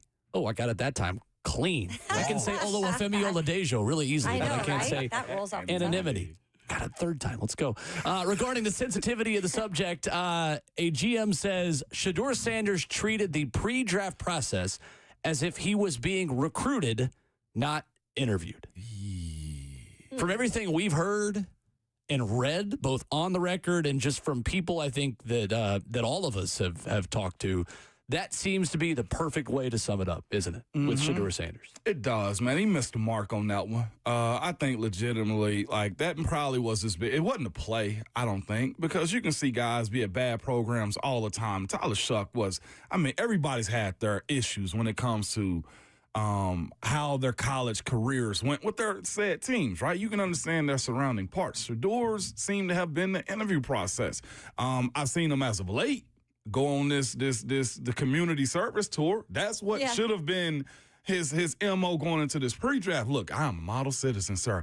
You will want me to date your daughter. Hey, yes, I am your franchise leader. Like, you do have to, as we like to, you have to have a double side to what you're trying to do. My friends know a different side of me. I mean, most of y'all know me anyway, but like, you are different in certain situations than you are in others. And that's why I don't think Shedeur understood. Like, we like to say, understand the assignment right here, sir. Like, and I think he missed the mark because, again, there's a lot that comes at him from high school, from his dad. Like, and he probably built up this wall to be defensive all the time. Don't work in this situation for him. Yeah, and you wonder, too, because, again, like, none of us really know the 100% truth of what these teams were or were not seeing from Shedeur Sanders when he came in to these top 30 visits, right? Or when he did these one-on-one meetings with him. Like, I don't think we'll ever know, like, every single thing that happened with every team. But I know, for instance, Cam Ward was asked to, like, look at a play at the Combine, and when they met with him back in the top 30 visits, he was going to have to break that down and, make sure he knew what was going on. And you wonder, like, is that what Shedeur was able to do as well? They said he couldn't. Right. On his recall. And that's the kind of stuff I think that turns teams away. And I don't think he was, I think he kind of struck out several times in that fact, Moan. Yep. So Mike Florio continues to write and says, in our view, a big problem for Shedeur Sanders was his decision to not hire an agent, an experienced agent with experience in preparing quarterbacks for the draft. The agent, whoever it may have been, could have explained to Shedeur Sanders that even though the college game now entails nonstop recruitment, NFL teams that have the power to draft players are far less concerned about trying to make the player want the team and far more concerned about trying to figure out whether the team wants the player, which is a great way to put it. I think, too, Mike Florio writes and makes the point that Deion could afford to walk out on interviews and not take things as seriously because Deion was an all-world athlete. His son is not, respectfully. And that's not disrespect to Shedeur. It's a pretty high bar to reach to say that you're a Deion-level athlete. Like, it's exactly what I said Monday. I'll say it again. Like, your play has got to outweigh your baggage. You can have baggage and be a really good NFL player, but your play has got to be better. And Shedeur's doesn't. Like, he's a fine prospect, but he's got more baggage, tipping the seesaw more so on the baggage side, where the play is over here way up in the air because the play is just not enough to let a team take that risk. Like, there's no collusion. There's no controversy. These teams want to win so badly. You want to know what's super dope about what Cam did in hindsight looking at it? He used all of Shedeur Sanders' production against him. He absolutely dog-walked him in every situation. As far as the trash talking, I'm a football player. I want to make a song. Hey, what about you did this to your team? Like, he used every camera against Shedeur in that moment. And that right there, I think, is one of the biggest things that he's going to have to do moving forward until he get his footing, he get his base back. Drop the cameras a little bit more often. I saw somebody in our chat was like, Shedeur's out working Cam right now. I was like, how you know that? Cam don't have the cameras around him. Believe me, y'all. Cam has high expectations for himself, but that guy will do the work. Like, there's no doubt about that part. It's just a different conversation. Like, I got to give it to Cam. He masterclassed. Hey, keep they ain't enemies, but keep your enemies close is what he did. Yeah, I just think with Shedeur at this point, we hear a lot of pre-draft noise, and sometimes it's nonsense, and sometimes after the fact, once the draft speaks, right? As Reese Davis says, we learned that it was true. In this case, we learned that all the negatives that we heard in the pre-draft process about interviews, about taking the process seriously with Shedeur, ended up being accurate the way 32 teams saw it. Maybe you or I, if we were in that meeting room, would see it differently. I'm not saying it's the right decision. The draft spoke, as Reese Davis said to Mel Kiper in the middle of day 3. And that's clearly what 32 teams thought, was that it was like he's being recruited. So that's that. It's a different world in the NFL. And now his teammates are putting out pictures of him on their Instagram stories saying, you're next, bud. And Dylan Gabriel's over there twiddling his thumbs. Yeah, this ain't the end of the world for Shedeur. Who want me? Yeah, no.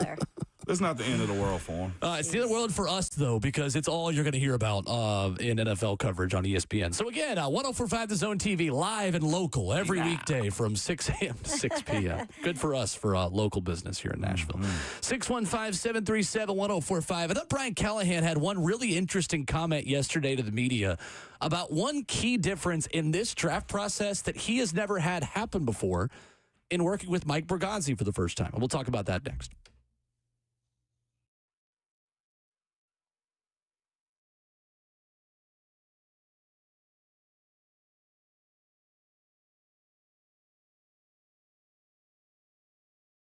Genesis Diamonds is your destination for the best Mother's Day gift. All right, this year, get her something that is timeless, meaningful, special. Genesis has put together an incredible selection of Mother's Day gifts that are both affordable and stylish. Layered necklaces, stackable rings, eternity bands, colored gemstones, heirloom quality jewelry, all right? Diamond bracelets and earrings. These are pieces of jewelry she can wear anywhere, from Target to the theater, and she can enjoy them for years to come. Also, dinner out. A thoughtful card is important, okay? But if you really want to let mom know what she means to the family, bring her home something from Genesis. How about a birthstone ring or something elegant from Takori? Genesis Diamonds non-commissioned experts can help you pick out the perfect gift and stay in budget. Trust me, I've been there. They can do both, all right? Or if you really want to splurge, check out Genesis' amazing selection of ladies' pre-owned Rolex watches. So whether it's her first Mother's Day or her 60th, mom deserves a gift that's anything but ordinary. So go see my friends at Genesis Diamonds. Genesis Diamonds and luxury pre-owned Rolex. They're located in Green Hills and Cool Springs.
Good morning. It is 8:01 from the 104.5 The Zone studios. I'm Justin Hawkins. The Tennessee Titans, as expected yesterday, officially declined the fifth-year option of wide receiver Treylon Burks, who was drafted 18th overall back in the 2022 NFL Draft. Burks, who has just 699 yards receiving and 1 touchdown in 27 games played over the last 3 seasons, can now become a free agent following the 2025 seasons.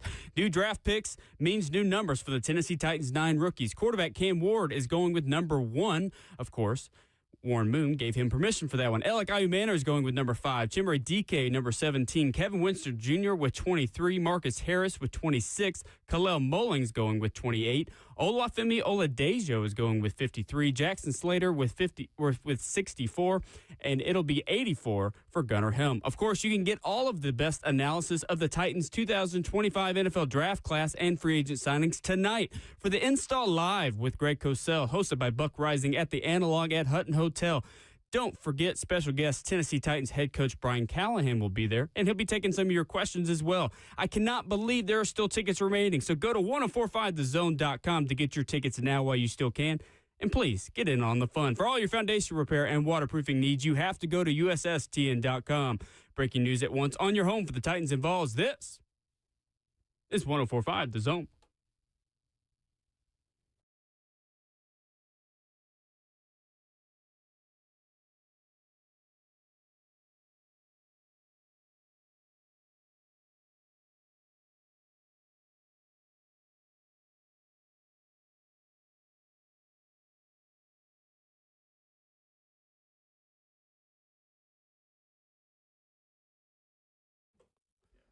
Friday morning continues, second half of the show here already on RKW. We are brewed by Scooters Coffee with locations all around you in Middle Tennessee, Rivergate, Smyrna, Brentwood, White House, or Mount Juliet.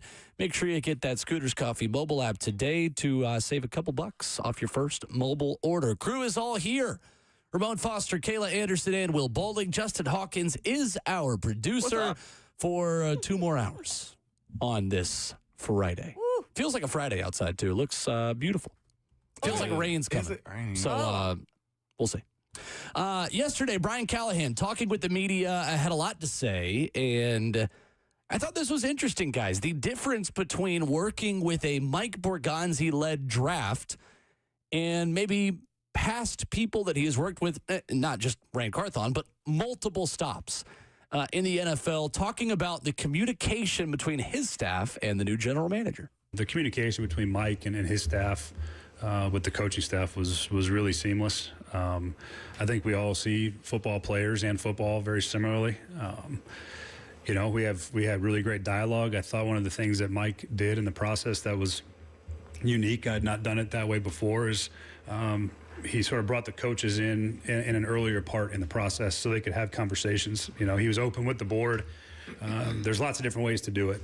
There's some people that are very, coaches, you come in, you read your reports, and that's it, and we'll take that opinion and we'll go from there. They won't let you look at the board. And I think Mike was very open and transparent with all of the staff involved in it, and I think that led to some really productive conversations, and it allowed us to, have a conversation about a stack of players maybe, and then maybe a coach didn't see one as high as they did, and well, maybe I need to go back and look at that again. Or maybe we saw somebody higher, and they're like, well, we should go back and look at that one again. And so we had this sort of flowing dialogue throughout the entire course of the process, a lot earlier than I had done it in previous places. And I think it was really productive. I thought that he built a lot of trust really quickly amongst our staff, both with the front office staff and the coaching staff.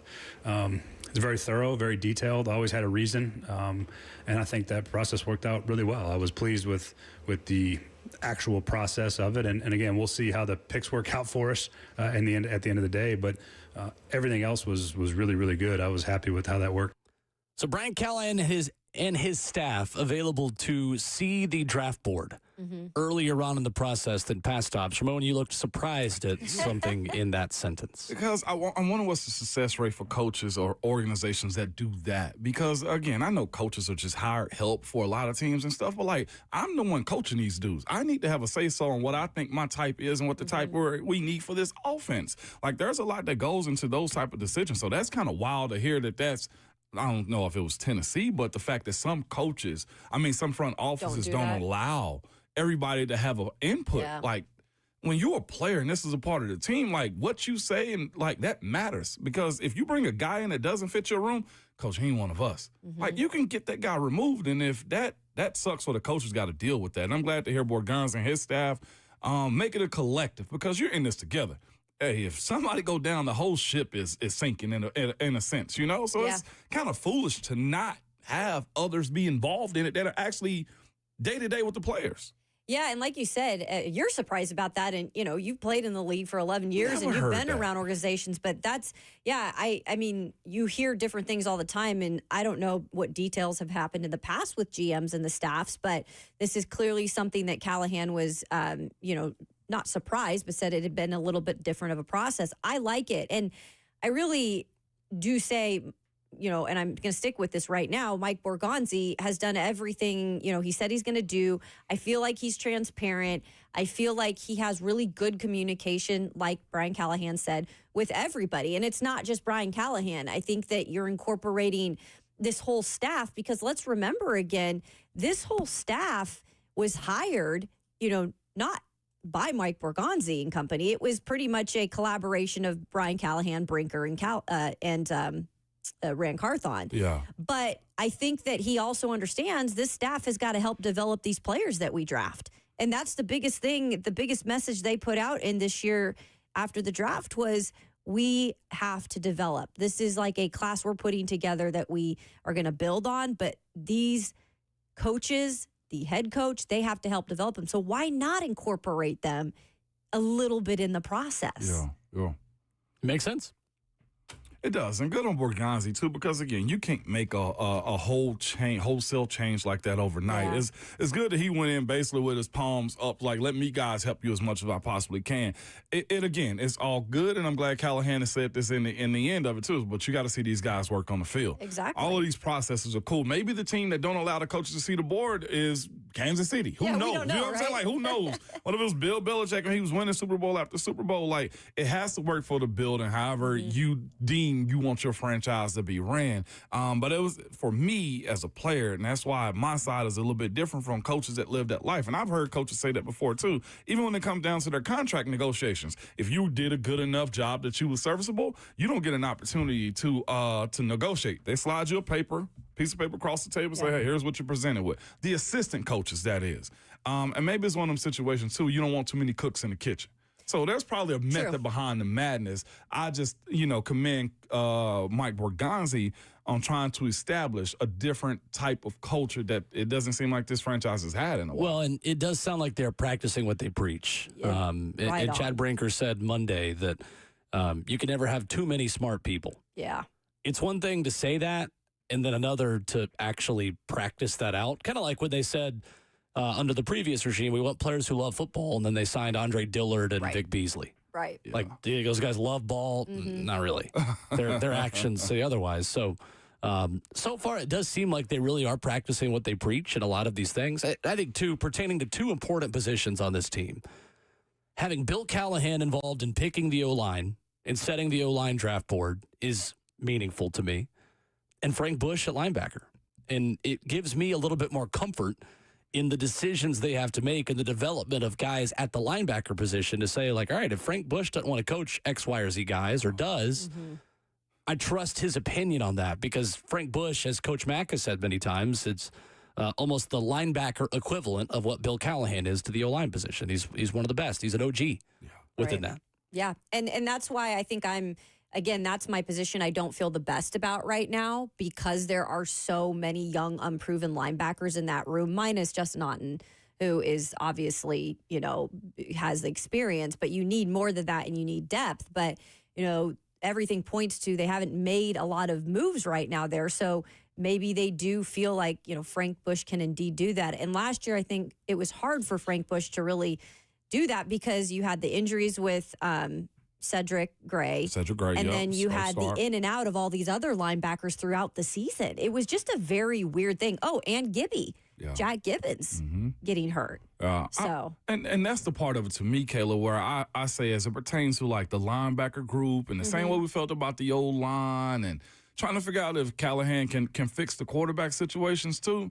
I do charge the coaches probably a little bit more than others do because that's a part of the job. Like, For sure. if this guy, I hate to say disrespectful, but if this guy's an idiot and can't learn, you got to figure out scenarios and situations you can put him into where he can win. Good point. You got to figure out ways to teach him up. Hey, the room, surround him with guys that can help him be better at his position. So I'll always push back on, like, I'm not letting the coaches off the hook a little bit too.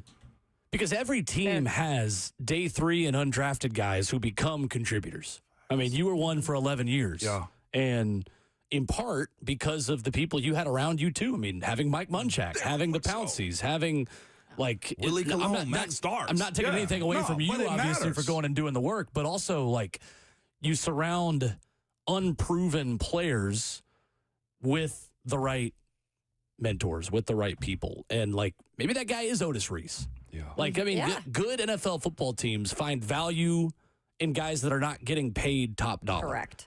That is how Kansas City. Patrick Mahomes is the headliner, but like there's also Charles Omenihu. There's also a Trey Smith. I mean, the local prospect was a day 3 pick, and yeah, he's a day 3 pick for a reason because of some medical red flags that ended up not being a concern. But every championship level team is finding bargains. No doubt. It's up to you as a coach to turn a guy into a bargain. The linebacker from Philly, the undrafted guy, Zach Bond. Jordan Mailata, who replaced Andre Dillard as a day 3 pick who was a rugby player. I mean, who Jeff Stoutland turned into one of the best left tackles of the NFL. Jalen Hurts helped with his team in Philly too. And I know it's a different situation, but like that is a part of the process also, in my personal opinion. So that is a seamless transition into our next conversation. Who is this upcoming season's Commanders? Regularly, teams are going worst to first in the NFL. Which last place team in 2024 the NFL has the best chance of winning their division in 2025? That's next.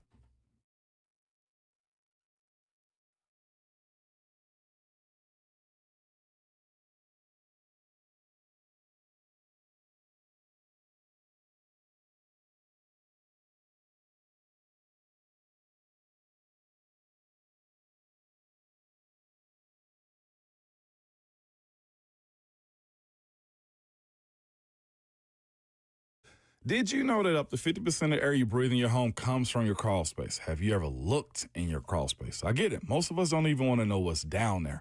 But moisture in your crawl space can create unhealthy issues that can make their way into the air you breathe every day into your home. It's Ramon Falson. This is where United Structural Systems can help you. USS has been keeping homes dry and stable in Middle Tennessee since 1994, so you know they aren't going anywhere. Help control moisture and musty smells with mold treatment and crawl space encapsulation that comes with the USS guarantee. Encapsulation helps reduce high humidity in your crawl space. It also helps deter mold and mildew and protects your crawl space from pests and wood rot. Trust me, this is one of those things you don't want to have to deal with when you're getting ready to sell your home and say your foundation is messed up. No, reach out to the folks at I Trust for all your foundation repair and waterproofing needs, man. That is USS. You can visit them at USSTN.com. That's USSTN.com or call them at 615-488-7855. United Structural Systems.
RKW on 104.5 The Zone is brewed by Scooter's Coffee. We have got a fresh pot of caramelicious Scooter's Coffee on deck here this morning in studio. It smells like caramel. The vibes are good. It's a Friday. We can't complain. And you can make your morning a little bit better as well with a hot cup of Scooter's Coffee, maybe a cold cup. Maybe it's just a protein smoothie. There is something for everyone at Scooter's, not just coffee. They have their excellent blenders, breakfast as well. Yes. Those are good. They're very good. Dessert in the morning, I maybe wouldn't recommend this early, but maybe in the afternoon. You can go by and get some ice cream in there. You can visit their locations at Rivergate, Smyrna, Brentwood, White House, or Mount Juliet. So everyone is looking for the team that's going to be the next Washington Commanders. Yeah. Mm-hmm. Some people think it's going to be the Tennessee Titans in 2025. If there's one thing we love to do in the NFL, it's taking something that doesn't often happen and trying to say it's going to happen again the next year. So naturally, let's join the conversation. Which team in the NFL has the best chance of going worst to first? There's been a long streak in this league of teams that consistently do this, whether it's injuries one season, whether it's Cincinnati losing Joe Burrow and then popping up, whether it's Houston, you name it. Somebody goes worst to first pretty commonly. There's one a year that really pushes for it. Who is that team in 2025? Man, I feel like we all going to have the same answer. But it's two teams in two divisions, I feel like that can really make it happen. Maybe a pie, and if we're playing spades, my hand will be two in the possible. Okay. The strongest suit that I have, the Chicago Bears. Okay. Really? Did not expect that. Okay. Oh, did you not? No, because San Francisco finished last of the NFC West last year. But, yeah, I'm looking at who finished. I'm willing to hear your argument. Yeah, my argument is this. An all-star coaching staff. And I say all-star because I know the names, right? And that's the thing about it and stuff they did in other places. But Ben Johnson, being the head coach and the offensive guru he's supposed to be, team him up with Caleb Williams. That checks, okay? Dennis Allen, the defensive coordinator. But not just that, man. The assistant head coach, I think, is going to play a crucial part for I feel like the receivers have lacked, and that's Antoine Randall. I look at him as a guy that can get the most out of him because he did it with Jameson Williams in Detroit.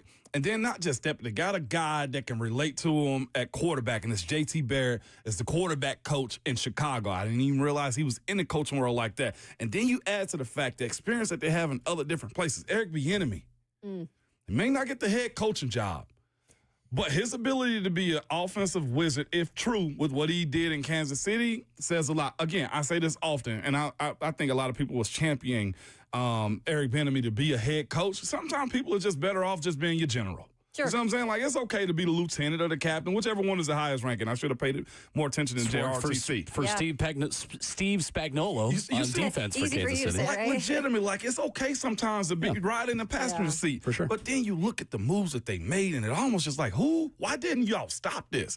Yeah. But, of course, trading for Joe Thuney and Jonah Jackson. But then you also cover everybody else's free agents. I think Grady Jarrett still has a lot of left in his tank. Dayal Dingbo also is another one of those guys, man. Olamide Zacchaeus. They got player after player that you say to yourself, they got experience, they got the quarterback, they got the tight end in the draft this year, and they got a first-round wide receiver last year that under Randall L., in my personal opinion, should have a huge jump in his second-year production. And just the defense, I feel like it's going to check his box, too, because they got experience on that side of the ball, too. This, to me, I think is one of the better worst to first scenarios in the league. And on top of that, the running game. I mean, legitimately, they've checked every box for me this offseason. And it's almost like, Ramon, when I look at the roster, and I even said this like with some of the draft picks in terms of drafting Missouri's wide receiver, Luther Burden this year. Another situation. I was like, dang. There's no excuse for Caleb Williams to not elevate his play this year. And you look at it and it's like, I think the biggest challenge, honestly, is how to distribute the ball. Like, because you've got so many weapons now, and you had mentioned a run game, and, you know, we know the offensive line has improved. So Ben Johnson, I think the two things that I still question with this organization, and again, I think you're right, Mo, they've got all the pieces to be going from worst to first. Can Ben Johnson in year one be the head coach that people expect him to be, right? That's fair. And then also, how does he work this offense to being everybody's happy? Yeah. Because there are also, you know, going to be some divas on that team. Like, how does that all work. And his biggest hiccup to me, he's in a black and blue division. If I think that was what you call it. Like, he gonna have to go through the gauntlet. Yeah, it's the biggest challenge of expecting them to make that big of a jump. So left to right of the offensive line, you go Braxton Jones, Joe Tooney, Drew Dahlman, Jonah Jackson, and Darnell Wright, who made an improvement last year in year 2. DeAndre Swift and Roshan Johnson. To me, if I'm looking for one weakness, it's running back. They very publicly were interested in running backs and did not get their guy in the draft. But Roshan Johnson is solid 2 to DeAndre Swift, who is aging but still has some production. But DJ Moore, Rome Odunze, and Luther Burden on paper should be an excellent top 3. It feels like to me Luther Burden is the type that needed a mentor, needed a healthy room to walk into in order to maybe learn the practice habits he's going to need to be a pro and be as successful as possible. Pairing him up with DJ Moore should do that. Yeah. You would expect. I like DJ Moore a lot. I do too. And real quick too, per Ken Carmen of 92.3 The Fan out of Cleveland, they are also, Chicago's in the mix for Nick Chubb too. Yes. Oh, okay. That makes a lot of sense. They have been very publicly in the mix for running backs because I think Ben Johnson knows in order to do what he did in Detroit with that offense, he needs his Jahmyr Gibbs and David Montgomery. Yeah. Makes sense. And they still use that run game quite a bit. Colston Loveland and Cole Kmet, a lot of 12 personnel in that Ben Johnson offense. You need 2 tight ends. Well, they have 2 tight ends. And those 2 guys, plus one of the best young corners in football, and Jalen Johnson on defense, who we did not mention. So I think it's a fair shout. The only reason I don't think they are the most likely to go worst to first is who's in the division with them. Yeah. And Detroit has major question marks about how they replace high-level assistant coaches that are now gone. But Minnesota and Detroit and Green Bay and Chicago, I mean, for me, that's likely the best division in football this year. As much as I like to brag about the AFC North, I think we just passed the baton. From top to bottom, top to bottom, I think the NFC got it. Sure. I agree. Kayla, who you got? Who's going worst to first? Most likely to do it this year? Yeah, and going off the top of you're talking about division. Yeah, it is a little tough in terms of this division, but I only think there's really one team that would be above this team. But I'm gonna stick with my team in the Las Vegas Raiders. I really like what they've done in the offseason in every capacity. I mean, they went out and decided to really stable things in this organization. We got to go get a head coach that has done it and kind of knows how to stable things. And that's what they did in hiring Pete Carroll. Clearly, he brought in some guys that he's known for a long time, Chip Kelly over from Ohio State. I think we've now admitted to ourselves, too, speaking of some guys are just not head coaches, at least in the NFL. Chip Kelly is a great coordinator, hands down, no matter if it's college or the NFL. So I think that will help in terms of just getting this offense on the same page and having a little bit of the creativity. And then you go and you make the move that I didn't see coming with Geno Smith coming there. I mean, we talked about it a little, but they made it a reality. And Geno Smith, I still think he has some good years left. He's a heck of a leader, and he's got some weapons now. You've got the Brock Bowers, who had a rookie standout season. You've got Jacoby Myers, who is, I think, coming into his own, as you can still say he's a veteran, but he's coming into his own there in Vegas. And then you go and add in the draft, guys. I mean, Ashton Genty. We all maybe said this would be a good spot for him. This is a home run to me. I mean, everything about it just makes sense. And you mentioned the defensive side of things. You've got Max Crosby back there. He's such a key part of that defense. Yeah. Christian Wilkins is still there on the line. I think altogether, I like just what I see from the stability point of view. There's still growth to be had, right? You've still got some young players. Jack Besh is somebody they drafted. I think he can be a good player, right? But it is a rookie. Yeah. You also have your guys' guy over there in Knoxville, Dante Thornton, who is there, who can possibly grow in a role there, which I would like to see with Chip Kelly being the offensive coordinator. I like that because I think he can help in terms of some of these young wide receivers as well. So I like it. There's some youth still, but I think there's also a lot of stability. Yeah, I don't know. I mean, Dante Thornton might start because Trey Tucker is on the starting lineup at wide receiver for the Raiders. Right. Yeah, he might. What's a Trey Tucker? You know Kyle Phillips is on this roster, by the way. Kyle Phillips is on a Super Bowl champion, Kyle Phillips, Kayla. That's right. Practice I don't know squad. if he'll be on the 53-man roster. No. Maybe he's on the But right now, 75-man roster right now. To me, if they were in any other division, I'd give them a shot. They're just still so far from Kansas City for me. Yeah. I wanted The to Raiders. pick them. I ain't gonna lie, but I will say this though. To your point, Genty's probably top 1% of fantasy football draft picks right this year. Yeah, honestly. Like Right, top right. 10 easily this year, especially And with Brock Pete Bowers Carroll. probably will be too at tight end. I mean, He's such a stud. there are some good pieces there. It's the AFC West. I know. How long Like do you- that division of head coaches too.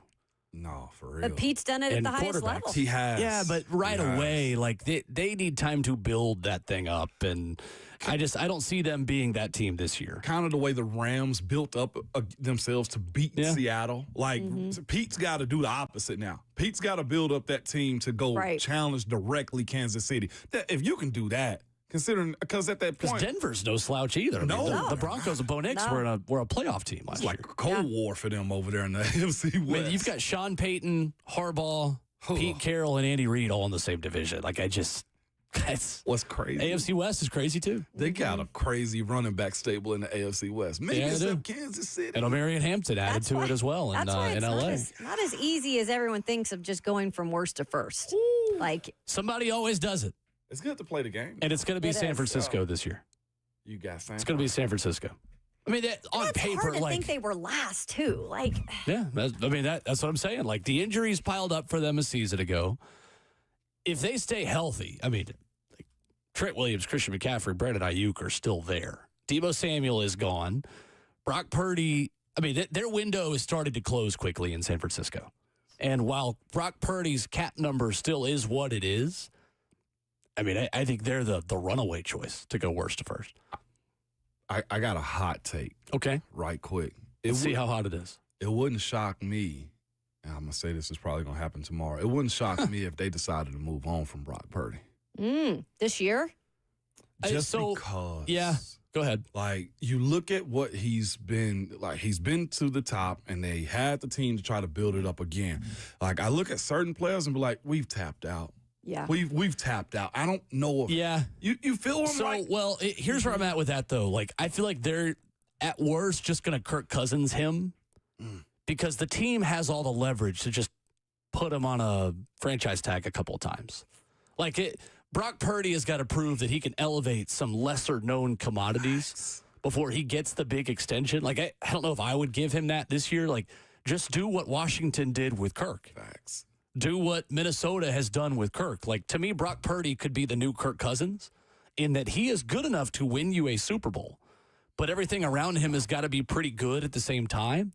So just keep tagging him until you can't tag him anymore. Yep. And I know the salary cap charge for that, sometimes it isn't great either. And for your cap, it can be in your best interest to actually go ahead and give the big extension and manipulate that money a little bit and kick the can down the road until you kick the can far enough down the road, and then it all comes to a head, a la New Orleans. But like I would not be surprised if they move on from him. I agree. feel me? I would be shocked if they moved on from him now, though. There's Yeah, no reason that's- for them to do it now. If it's 2026, maybe that's a different conversation. Right. But right now, I don't see a scenario of that. Go ahead. No, go ahead. I was just going to say, I feel uneasy about him getting a record-breaking deal. Like, I look at him like Geno's deal, and Geno got a great deal in Dak Vegas. Prescott, Yeah, same Dak way. you know When what I'm Dak was like a highest paid quarterback in the league, and you're like, just for like what? him? Like, top 10 respectfully. play? Yeah. Like, I only have that feeling because I'm like, well, how high is this escalator going with him? The 49ers, it's weird because it's like, again, they were last place last year. That was like, no one saw that coming. And I think the problem that I always see with the Niners in the last few years is you talk about window closing. I mean, I've kind of thought that in the past couple of years as well. And now you feel like it's really closing because you got to make a quarterback decision. But the biggest thing on their roster is like some of these players are just getting old, right? And they just re-signed Kittle. But like, let's be honest about Kittle. Like, I love the man. Like, he's awesome. He's a Nashville resident, but the guy like can't stay healthy. There are several players on this. He runs hot. McCaffrey. He runs like, hot. Look, He does too. McCaffrey is Yeah. getting injured more and more. Like, that's the only thing that always worries about the Niners is they've got the coaches. They got the names, right? They have the defense, but something always kind of like in the last couple of years goes wrong with the injuries because they are an older roster. So what is the Titans' pathway to being this year's Commanders? Is there a world we can live in where the Titans are the team that makes the worst to first jump? What's going to have to happen? The division definitely sets it up. As far as like where everybody is, and I even throw Houston in that conversation. What has to happen, Will, that more than anything, the defense has to take a huge step. As far as production, as far as turnovers, as far as clutch moments, third downs, getting off the field, and as far as creating chaos to one specific team, and that is Houston.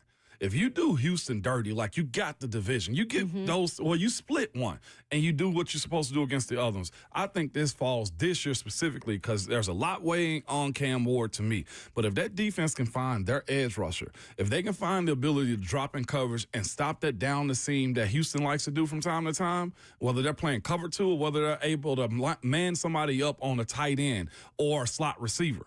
Because Houston's reloaded and they got 2 wide receivers this year. You just like, again? Sure. I think this falls mostly this year on defense. And the conversation we want to have about Callahan, I think that's one of his biggest, tips of the cap. No, not tips of the cap. That's one of his biggest hurdles he's got to get over. Is how does he manage what Denard Wilson is able to do on defense? Right. Didn't they want to see more of him even in the room? Jeff said that publicly. Didn't Jeff say that? He did. And Callahan admitted last year he needs to be around the defense more, too. However, that detail has to be figured out moving forward. Like, that's where I feel like the biggest sticking point. That's why I was huge on, like, getting the defense together. Now, again, they got a lot of guys with a lot of experience, and maybe it's not this year but next year, but they want to make that jump from worst to first. It starts solely with the defense for me. No, it makes sense. I look at what Washington did last year. So there's 2 things for me. You got the most out of your veteran additions. A lot of people were like, they're Bobby Wagner. They're adding some old guys here. Like, what are they going to do? Well, they can add the leadership. That's great. But what can they do on the field? Can they still be productive? A lot of those guys that were veteran signs there were, and it helped, the overall production throughout the season. But the biggest thing, too, is we see Jaden Daniels and what he was able to do along with that. Like, everything worked because Cliff Kingsbury set Jaden Daniels up for success. These veterans that they added, they contributed in the locker room and on the field. And you look at this Titans team, Brian Callahan needs to take a step forward in terms of this offense, right? You got to score points, guys. Can't score just 17 points all throughout the season. That's got to change. And Cam Ward, we talked about expectations. You've got to see him grow throughout the season, but I think if they're going to go from worst to first, he probably has to show more of that coming out of the gate. Yeah, there's a world we can live in where the Titans can be the Commanders, but there is a razor-thin margin for error in order to get to that point. Yeah. I think first and foremost, your offensive line has to stay healthy. Has to stay healthy. Kevin Zeitler has got to start and finish the season if you're going to be the new Commanders. Your 2 tackles have to take massive steps forward from where they were last season. In J.C. Latham on the right and in Dan Moore on the left. Peter Skoronski has to look not just like a first-round pick, but a top 10 overall pick. I know he's picked 11th, but let's put him in top 10 because if you're taking 11th as a guard, you need to be all pro. All facts. Yeah. You got to start being that. This is year 3. Ramon's adamant on the offensive line. Year 3 is an important year of growth. Well, let's see it. On defense, you've got to have a huge amount of production from Oluwafemi Oladejo and Draymond Jones. You've got to get after the passer in a way that those 2 guys have not done in the past. In the secondary, L'Jarius Sneed's got to be on the field from weeks 1 to week 18. There is a world where anything can happen in this league because, to be quite honest with you guys, the difference between the good teams and the bad teams, the difference between 3-14 and playoff teams, we saw last year. This team lost a lot of one-score games. They weren't that far away. That's just the NFL. Like, anyone can beat anyone on any given day. There are pathways to being legitimate. There's also a world we could talk about on the other side where the Titans are picking in the top 5 again next year. If any one of these things don't happen. So I don't like being overly negative and just saying, there's no chance they compete. Well, there's always a chance. It's the NFL. The NFL is built for parity. The NFL is built for all 32 teams to have a pathway to competence. But for some teams, that pathway is a mile wide. For some teams, it's walking on a trail right on the side of a cliff that if you fall off of it, you're freaking goofy. Off into the Grand Canyon. That's where the Titans are right now. There's a very small pathway for them to be good, for them to be in this playoff conversation. We saw the Commanders tightrope that. The Commanders signed a lot of veterans who stayed healthy last year, who contributed in a way that we did not expect, who did something they hadn't put on film before. That's what the Titans have to do in order to be relevant in 2025. It could happen. I'm not going to predict it to happen, but I'm here to tell you that, like, there's always a reason to have hope in the NFL. The league is built for you to always have hope every single year, unless you're Cleveland. 615-737-1045. Your reaction. Who is this year's Commanders in the NFL? What has to happen for it to be the Tennessee Titans? We'll talk more about that next.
RKW 104.5 The Zone, or for a minute here, just W. Brewed by Scooter's Coffee. Dub, not Well, the everyone president else either. is out of the studio. Some of us are here ready on time. It's okay. Getting though. my, I was bragging. what do we got? Kendall. Caramelicious going? You're talking about the X's and O's of the media We were. starting lineup We were debating that we were that. talking about earlier this morning with Rupert, who's in the other room. Rupert. Big Rupert. I like that name, Rupert. Rupert. Yeah, that's an old school name right there for sure. Whoever put me at defensive end in that has not seen a full body picture of me, I don't think. Hey, man, you a stand-up backer, man. Yeah, put some pads You out on. here like Chris Long. I am the least muscular person to ever be put at defensive end in a hypothetical situation, other than like a middle school football team. Actually, no, there are probably middle school football teams that could still block me off the edge. Will, you could talk a lot of crap up front, though. I wouldn't. You would. I wouldn't. Like I wouldn't. I wouldn't do it. If I can't back it up, why would I talk? My boy. I'm the most no. unathletic SEC athlete in the history of the Southeastern Conference. It just means more for many, not me. It just meant pretty much adequate for me. It's fine. You know what? I'm not lying to appreciate the anybody. I'm fact- self-aware. I appreciate the fact that you be self-aware about yourself. Oh, man. yeah. Listen, No, man. listen, nobody. It is what it is. It is what it is. It is funny, though. I love that thing. Diana Rossini this morning of The Athletic putting out there that a team had a second-round pick offer for George Kittle. Oh, that's actually really good. I need more. You think so? Yeah, I With need the more. injuries and the age? Mm-hmm.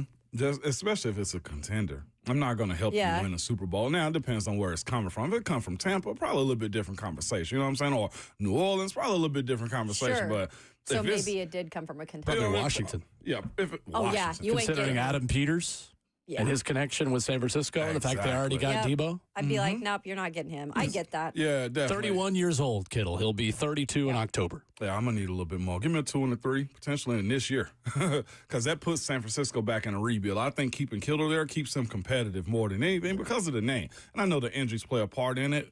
But it's also a situation where you kind of say to yourself, like, I'm not going to help you be that good. No. I get that part of it, too. It's just like we're It's talking a about game a little bit, too. the first-round quarterback situation or the first overall pick. Like, you got to give me a little bit more. Like, I know he's 31. I know he's going to have a payday, too. But absolutely not. Now I want to know who it is. This is this. I hate this Probably part Washington. It sounds like it could be. Probably Washington. I doubt New England be in that conversation like that, although he seems like a variable guy to the core of him. I mean, heck, if the Bears wanted a tight end so badly in the draft, it could have been Chicago. Think about what they just got. Colston Loveland, yeah. Yep. And this was They got two really pre-draft, good so tight ends. makes sense. Yeah. I saw some speculation on social media that it could have been the Titans. I do not think the Titans are making any moves that lose them draft capital.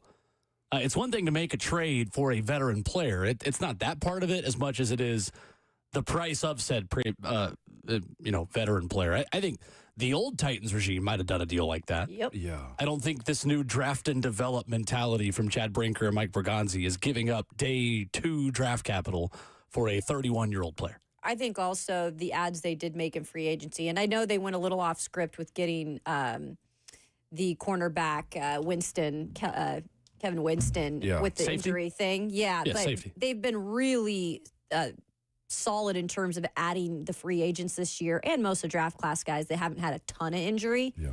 And so that would probably go off what they were looking for, too. I feel like the Titans in the spot right now. If they trust this regime, I couldn't get the words right either this morning. This regime that they're in right now, the head coach, front office, etc., that the best thing that they can do is get as many draft picks they can to get the guys they want this franchise to look like and be like on the field. Like you said, going to get a Kevin Winston Jr., that says, okay, this is what the Titans want to be for the future. It also make you look at a guy like Monty Hooker and say, okay, well, if he pans out the way we want to, we got decisions to be made moving forward. So to go and trade for a guy like Kittle, 31 years old, you already got one 31-year-old receiver on this roster. It just doesn't coincide with what you said your plan was going to be moving forward. Yeah. If you're a draft and develop franchise, you don't trade second-round picks in a rebuild for 30-plus-year-old tight ends who can't stay healthy. Exactly. I love them if you were more competitive. This is to an established team, right? Love them on Xbox. Oh, yeah, and great You dude, just do man. whatever you want. Does a lot in the community, too, by the way. And think about this, too. That's all Chicago did this offseason was go get they traded twice for guards, right? Yeah. The Built that Bears, I think lineup. we're going to talk a lot about the Bears being 1 year ahead of the Titans rebuild. Makes sense. Like, Yeah. if you're the Titans, you want to put yourself in the position to do the things Chicago is doing now in 2026. Adding weapons at non-premium positions to make your young quarterback better going into year 2. Ideally, you would also like to still have your head coach, though, who started this season, versus fire the equivalent of Matt Eberflus and hire a Ben Johnson. Chicago You don't got want You that hope to you happen. have Ben Johnson at home already, Yeah. Brian Callahan. Exactly. But Chicago got to their guy, right? Eventually. And that's exactly what I was talking about earlier. Like, Matt Eberflus is unquestionably a worse head coach option than Ben Johnson. Mm-hmm. If you think you can go get Ben Johnson, well, then, yeah, you make your move and you go get a head coach. Mm-hmm. Yeah. Brian Callahan's, job security and all these things, A, it has to do with what he does on the field, but B, who else could be available? And we're just so far down the road. It's why I'm not even wanting to have that conversation at all, because we don't know who's available. We don't know how this offense looks. We don't know how the defense looks. There's just a lot we don't know to have the what's it going to take for Brian to keep his job conversation. I have no clue. I genuinely have no clue. And you want him to keep his job. Look, I mean, you want there to be stability, not only at the top. You got to have it, from top to bottom for a little bit in terms of extended time. And I think that's what they mentioned in Chicago last year. There were a lot of people I talked to up there that were like, we didn't even want Eberflus going into the year. We thought that should have been a decision made the year, season prior. I having this conversation because Callahan's such a cool dude. Yeah. Y'all have met great him. dude. But And a good football mind. He is, but football is such a cruel business. Mm-hmm. NFL specifically, and college is getting that way. It takes advantage of good dudes all It the time. does. All the time. Yeah. Just like quarterbacks are spit out because they're only given a year or two to develop, You in the defending NFL. Will Levis? I just had to go there. He's only given 2 years to develop. I will it's say, fair. I will say this. No, I hope he does well in another place. I really do. Because he's chasing his dream. Yeah. And like, as much as we laugh about that, I had somebody text me earlier about it. I was just like, man, you are a nut. But like that, yeah. And it you're can right. happen, i.e. Sam Darnold. That's a statement right there. What does the NFL do to good dudes, Will? Chew them up. Yeah, it does. Spit him out. Happened to Gerard Mayo. They did. Yeah. Coming up, let's talk some soccer, shall we? A big Southern soccer rivalry coming up Saturday. I'll have the call for you on the zone for Nashville SC and Atlanta United at 1:15 on Saturday. It's tomorrow. And coming up next, we are joined by General Manager and now President of Soccer Operations and GM, Mike Jacobs of Nashville SC joins us next.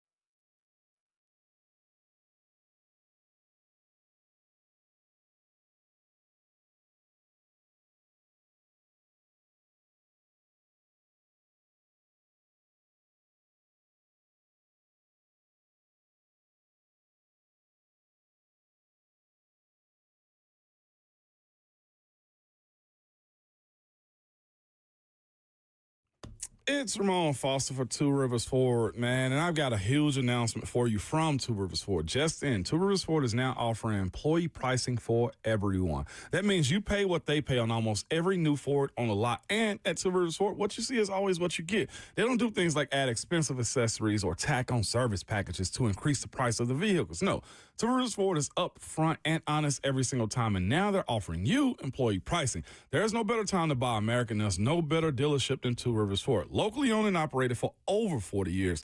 Home of the non-commissioned sales team and now home to employee pricing for everyone. From America, for America. Two Rivers Ford, the South's most trusted Ford dealer.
Good Friday morning. It's 9 a.m. from the 104.5 The Zone studios. I'm Justin Hawkins. The Tennessee Titans, as expected yesterday, officially declined the fifth-year option of wide receiver Treylon Burks, who was drafted 18th overall back in the 2022 NFL Draft. Burks can now become a free agent following the 2025 season. Of course, you can get the best analysis of the Tennessee Titans 2025 NFL Draft class and free agent signings tonight for the Install Live with Greg Cosell, hosted by Buck Rising at the Analog at the Hutton Hotel. Don't forget, special guest Titans head coach Brian Callahan will also be there and taking some of your questions. There are still tickets remaining, so go to 1045thezone.com to get your tickets now while you still can and get in on the fun.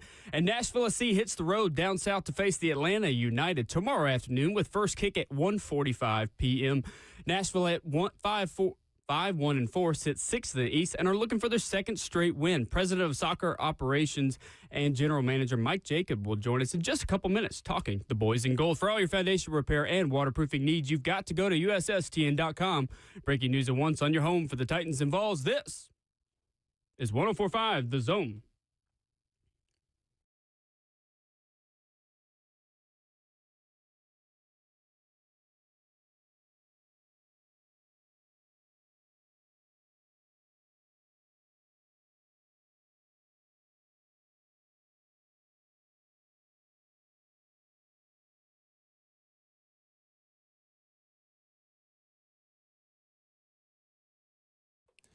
RKW on 104.5 The Zone, brewed by Scooters Coffee with the whole crew in studio. Ramon Foster, Kayla Anderson, and Will Bowling. You can check out Scooters Coffee anywhere in Middle Tennessee, Rivergate, Smyrna, Brentwood, White House, or Mount Juliet. We are pleased to be joined this morning by Nashville Soccer Club General Manager and now President of Soccer Operations, Mike Jacobs, giving us a couple minutes today as Nashville SC prepares for Atlanta United tomorrow. Mike, good morning. How are you? Good morning, guys. How you doing? Good morning. We are great. Well, first of all, congratulations in order to you on the promotion and the extension to President of Soccer Operations. Just what does that mean, Mike, to get that level of investment from the club and start kind of a new chapter for you? It's really affirming and validating to have that level of support from our ownership group and our club leadership. And, it's certainly encouraging to think of like the proof of concept that, at least what we've been doing has been positive. And, for us, we've only kind of scratched the surface of what we think this club's capable of doing. So, Mike, as you look at NSC 2.0, as you've talked a lot about, and what this team has been able to do off to its best 10-game start at MLS play in club history here in year 6, what are you most proud of with what this team has done and the evolution and the next phase of Nashville Soccer Club? When we first talked about the idea of creating a club game model, it's not just how the first team plays, but it's how every team in our club plays, how they behave, how they conduct themselves on both sides of the ball. And, to take on a project like that, you have to be brave and you have to have a confidence in what we think is right to do as a group and how we think we need to play. And, to see the success that each of our groups have had this season, the light shine that brought us on our first team, but it's been really exciting to see not only the success we've had, but to have it happen so quickly. Mike Jacobs, Nashville SC GM and President of Soccer Operations, with us. 7 goals this past Saturday, Mike, against the Chicago Fire. I heard there were fireworks shortages around the stadium because of just how much pyrotechnics was needed to celebrate all of these. Just what impressed you about the performance last week as you guys continue to build momentum and head into a big one tomorrow?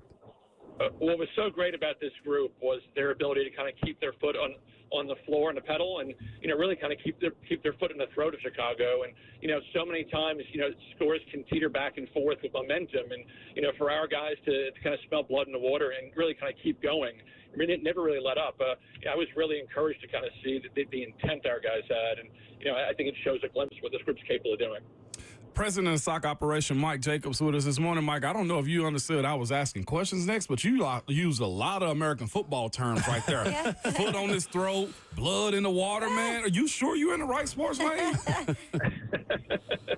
Look, I grew up playing a lot of sports, and, to me, I think whatever helps people understand our game and our sport, the better. So, No doubt about it, man. Speaking of one of those guys, man, that like to see blood in the water, Yannick Mukhtar, man, is off to one of his best starts. What's kind of contributed to that and his mentality coming into the season with what you guys have been able to do so far? What's been really important for us as a group is to not have to rely so heavily on any one player. And, for most of this club's inception, so goes Hani, so goes our team when it comes to our scoring attack. And the fact that we've been really conscious about trying to build a more diverse group, that BJ Callahan as our coach has been able to integrate different players and give us different options. I think it's harder for opposition to game plan on Hani, and I think people are going to focus on him. The likes of Sam Surridge and Ahmed Kassem and Jacob Schaffelberg are going to punish guys. Man, how much has Nashville just as a whole embraced this? Because I know the stadium's packed up all the time, and it's got to be proud to kind of watch, I don't want to say your baby grow like this, but it has somewhat turned into this. I see you guys up in Hendersonville. I've seen you across Nashville. I've seen you in Brentwood. The branding is there, but it's also being matched up with wins, man. How crucial has that been here in Nashville for you? Hey, look, no one wants to win more than I do, so the idea of trying to make sure we give our fans something to watch, to entertain them, you have to play a certain way, but you also got to win games. And, as hard as last year was for us to not advance to the playoffs, it left a sour taste, not just in my mind, but, everyone around the team, players and staff, et cetera. And, the fact that the city has embraced this team and adopted it so quickly, we feel an obligation to make sure that we can put a product in the field that not only can get results, but it's fun to watch. Nashville SC GM and President of Soccer Operations, Mike Jacobs, joining us this morning on RKW. Look, this is the best 10-game start in club history. How does that instill some confidence, or instill, I should say, confidence in your group? And what do you still feel like this team can get better at? So much about momentum is consistency, and it's not just winning week after week, but without sounding like coach speak or cliche, about trying to focus on the next game.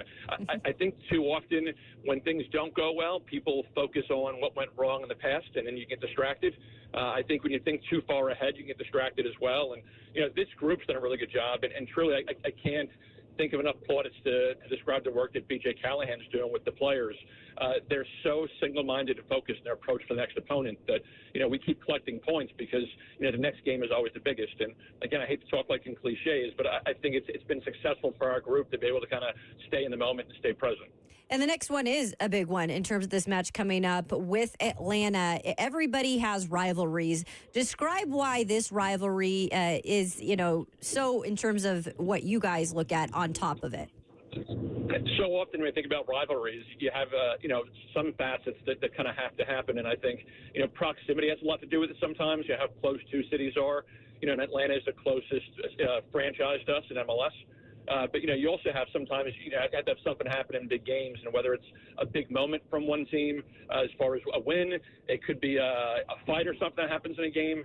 But, what's been great about these two teams is, our first game in club history was against Atlanta United. And, I remember saying going to that game before 2020, Atlanta, they were, a glamour team in our league. And, I said one of my goals was when you looked out in the field, you couldn't tell which team had just won an MLS Cup and which team was playing their first game.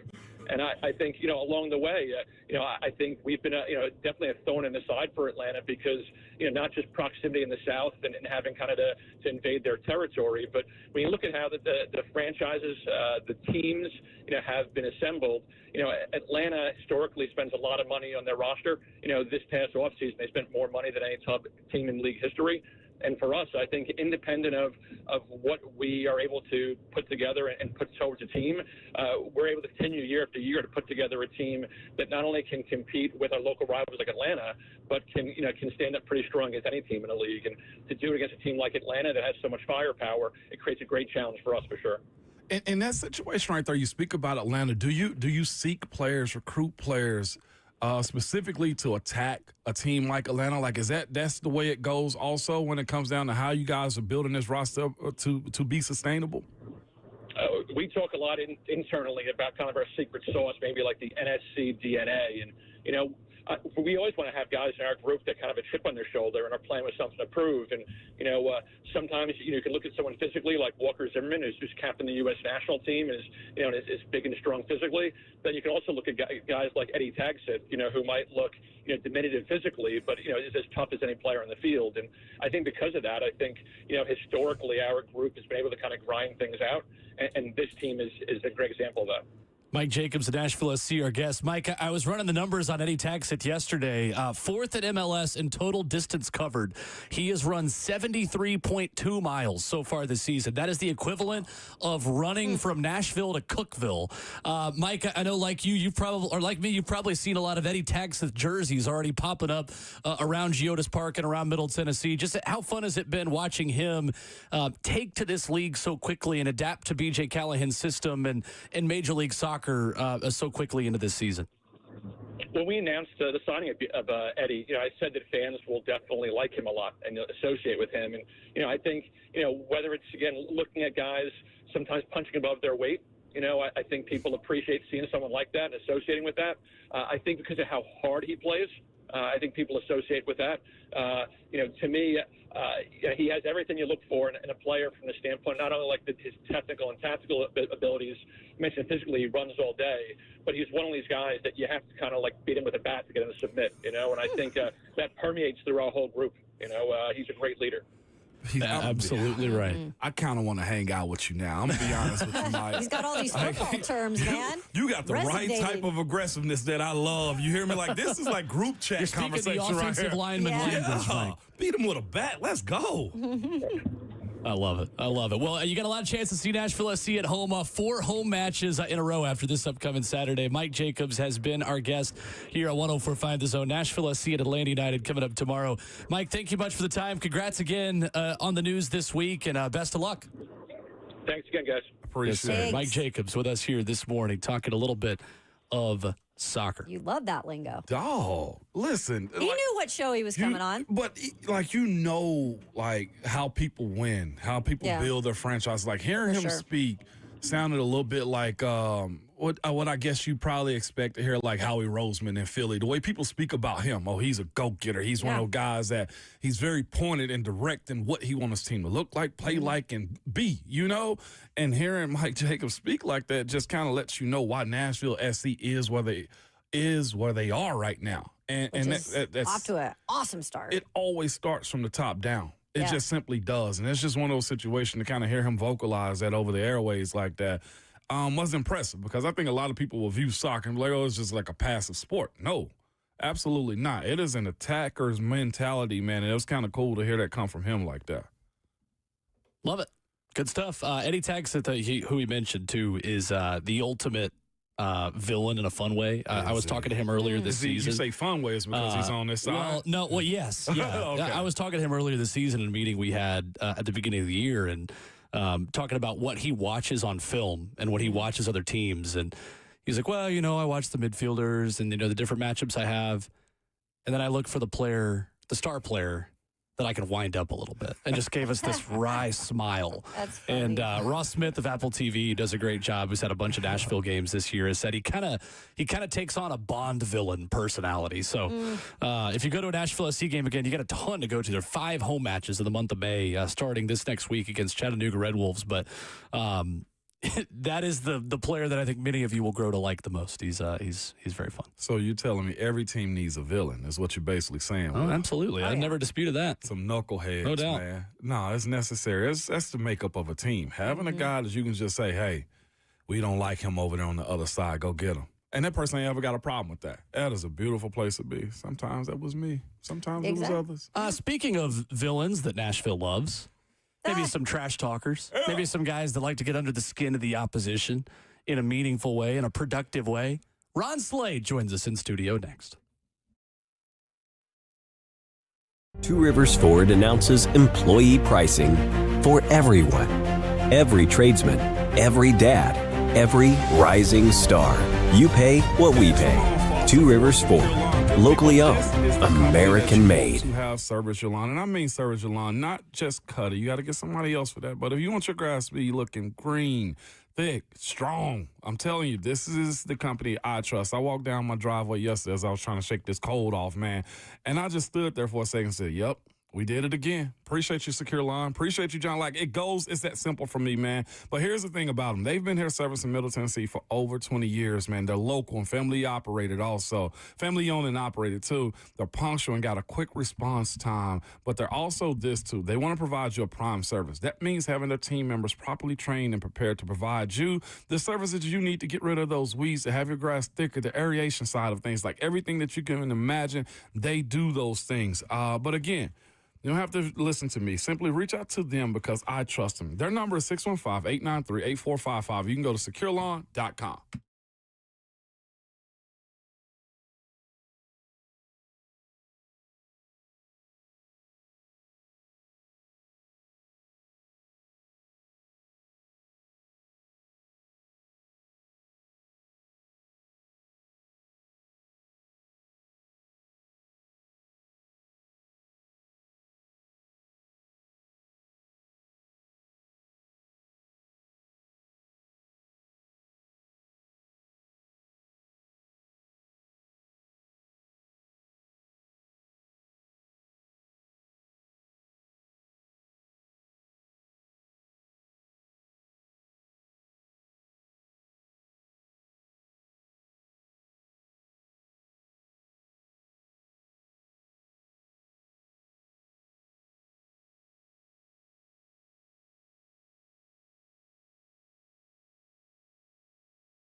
RKW 104.5 The Zone, brewed by Scooters Coffee. Appreciate Nashville SC GM and President of Soccer Operations Mike Jacobs for joining us this morning. Of course, appreciate Brent Hubbs, as we do every Friday. Ron Slay approaching, I would imagine.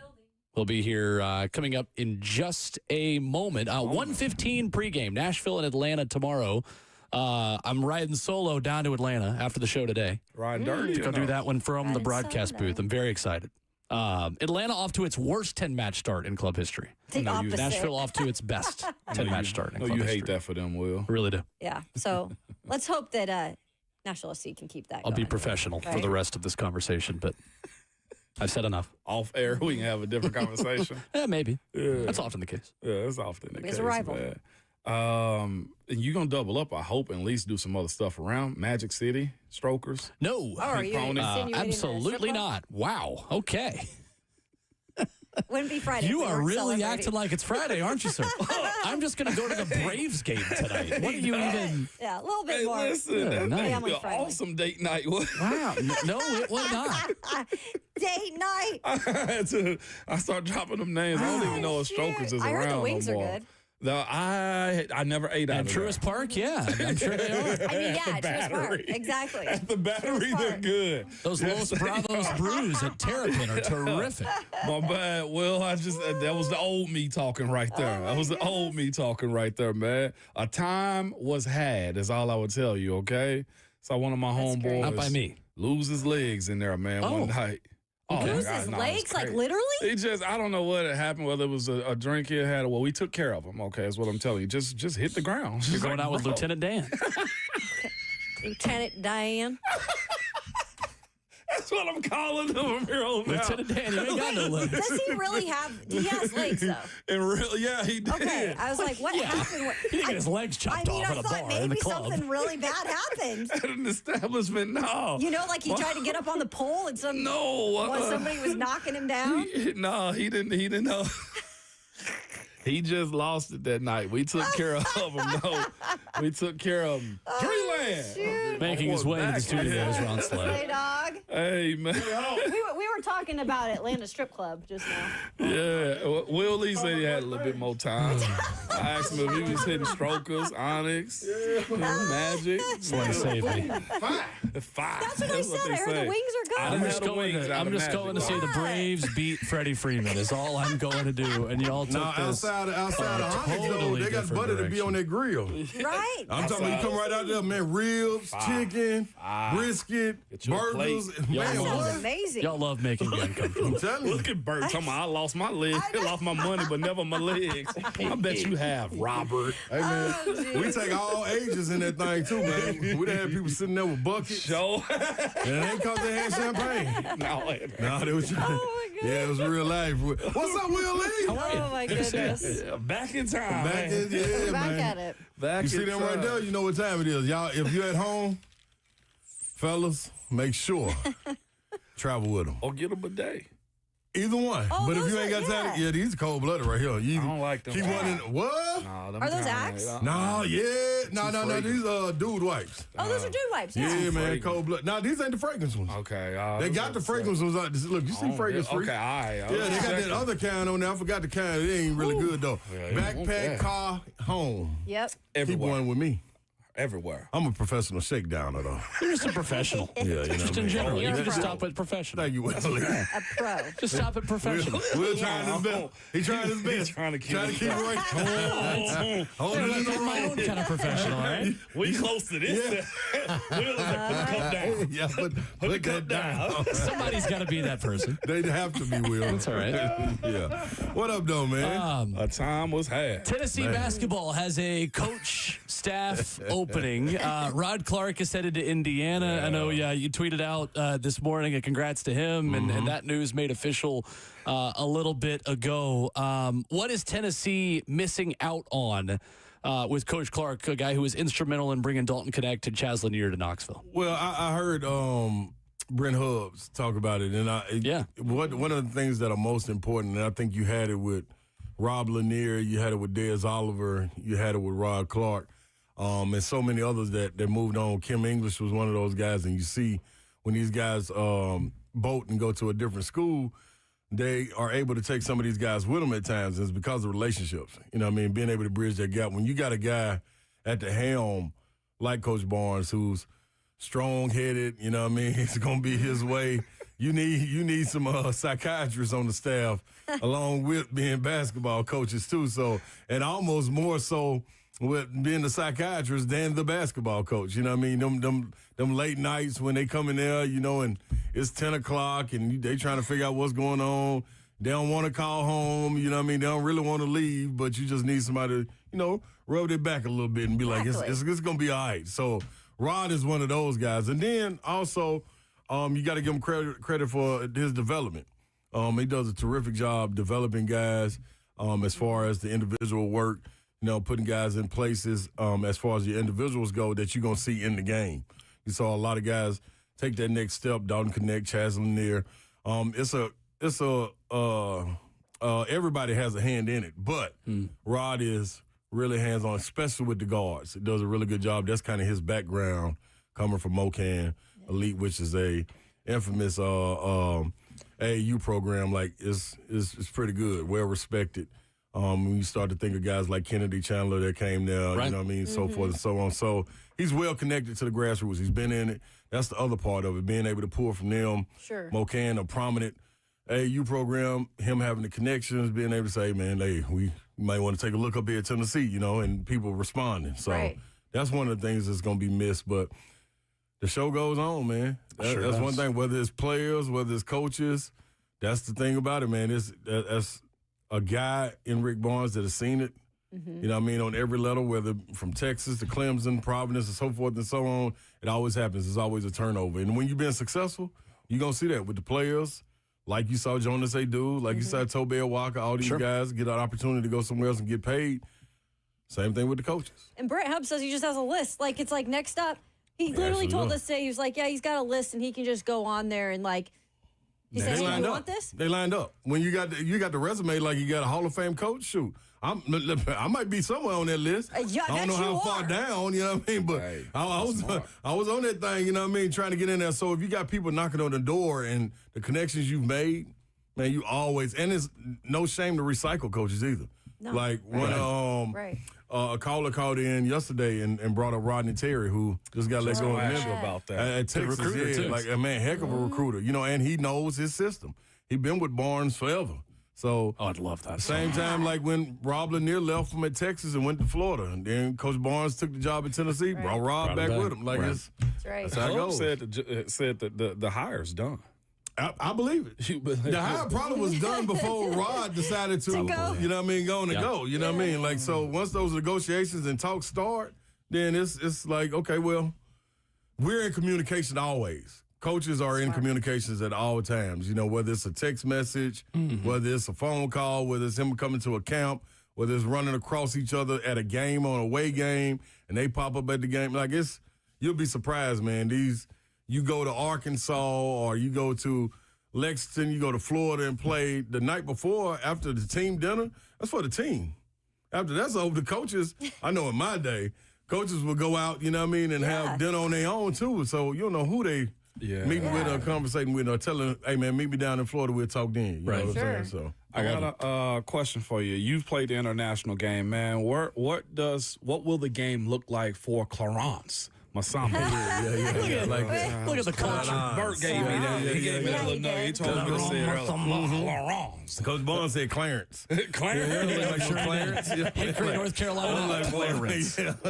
I just think, man, him being 19 coming into it, the thing you understand is same thing you saw from Santi Vescovi when he came in. They're going to be polished because their individuals are different than our individuals over here. So our individuals are you consistent of going into the gym, hour, 15-minute workout with a trainer, working on individual drills, handles, this, that, and the other. When they're coming up, they're in a farm system in a sense. So their workout individuals are with the team, and they're working on whatever that system is. So that's what they're practicing on, not necessarily the in-between the legs and all this, trying to cross somebody over, do a step back 3 times, and then get the shot off. That's not what they're working on. They're working on things that are going to help the team first, and then your individual comes off of that. So you expect them to be polished coming into it, be able to shoot. And then the system that he was in Monaco, I think they popped up, I want to say about 2012, 11. Might be wrong, but I remember when I went to France. Yeah, they was just popping up. A big-time billionaire went down there, took over, started them off in the Division III. Next year, there was a Division II. The year after that, Division I, and then challenging for a championship. So that's the way he, you know what I mean, paid for it, you know what I mean? And then under that umbrella, you had these the junior teams popping up, and they were getting the opportunity to play. So you 13, 14 years old and work your way on up. So with him being 19, that's 5 or 6 years in the system of getting individuals. Almost. Yeah, man, that's what it is. And then school is you 3 hours, maybe 4 hours of school. But you back in the gym as a junior, you know what I mean, practice with that team, and then if you're lucky to play up. So he should come in real polished, man. And it's going to be interesting to see how they accept him. Yeah. You know what I mean? To give him that confidence to be able to get on out there and feel like he can play. It seems like the talk about Amari Abrams, Slay, the transfer out of Louisiana Tech, is I'm not going to say they got lucky, but they found a cultural fit as maybe their second choice. Yeah. Maybe even more so than what Rodney Rice was. And maybe that's me coping, as the kids say. But I think there is some truth to it, Slay, that, you know, a guy making reportedly $3 million is going to come in with certain levels of expectations to be a main character in the story. Yeah. And Amari Abram, like with the talent that this team has and the ability to get in the lane, it almost just seems like they need a guy to stand on the perimeter and shoot when the ball's passed to them and to guard the other team's best perimeter player defensively. And I think you could make the argument that a guy that maybe doesn't cost you $3 million is going to be more willing to fit culturally and schematically with what Rick Barnes wants, considering the other pieces on that roster. Am I off base in that assessment? No, I think you're in the right area.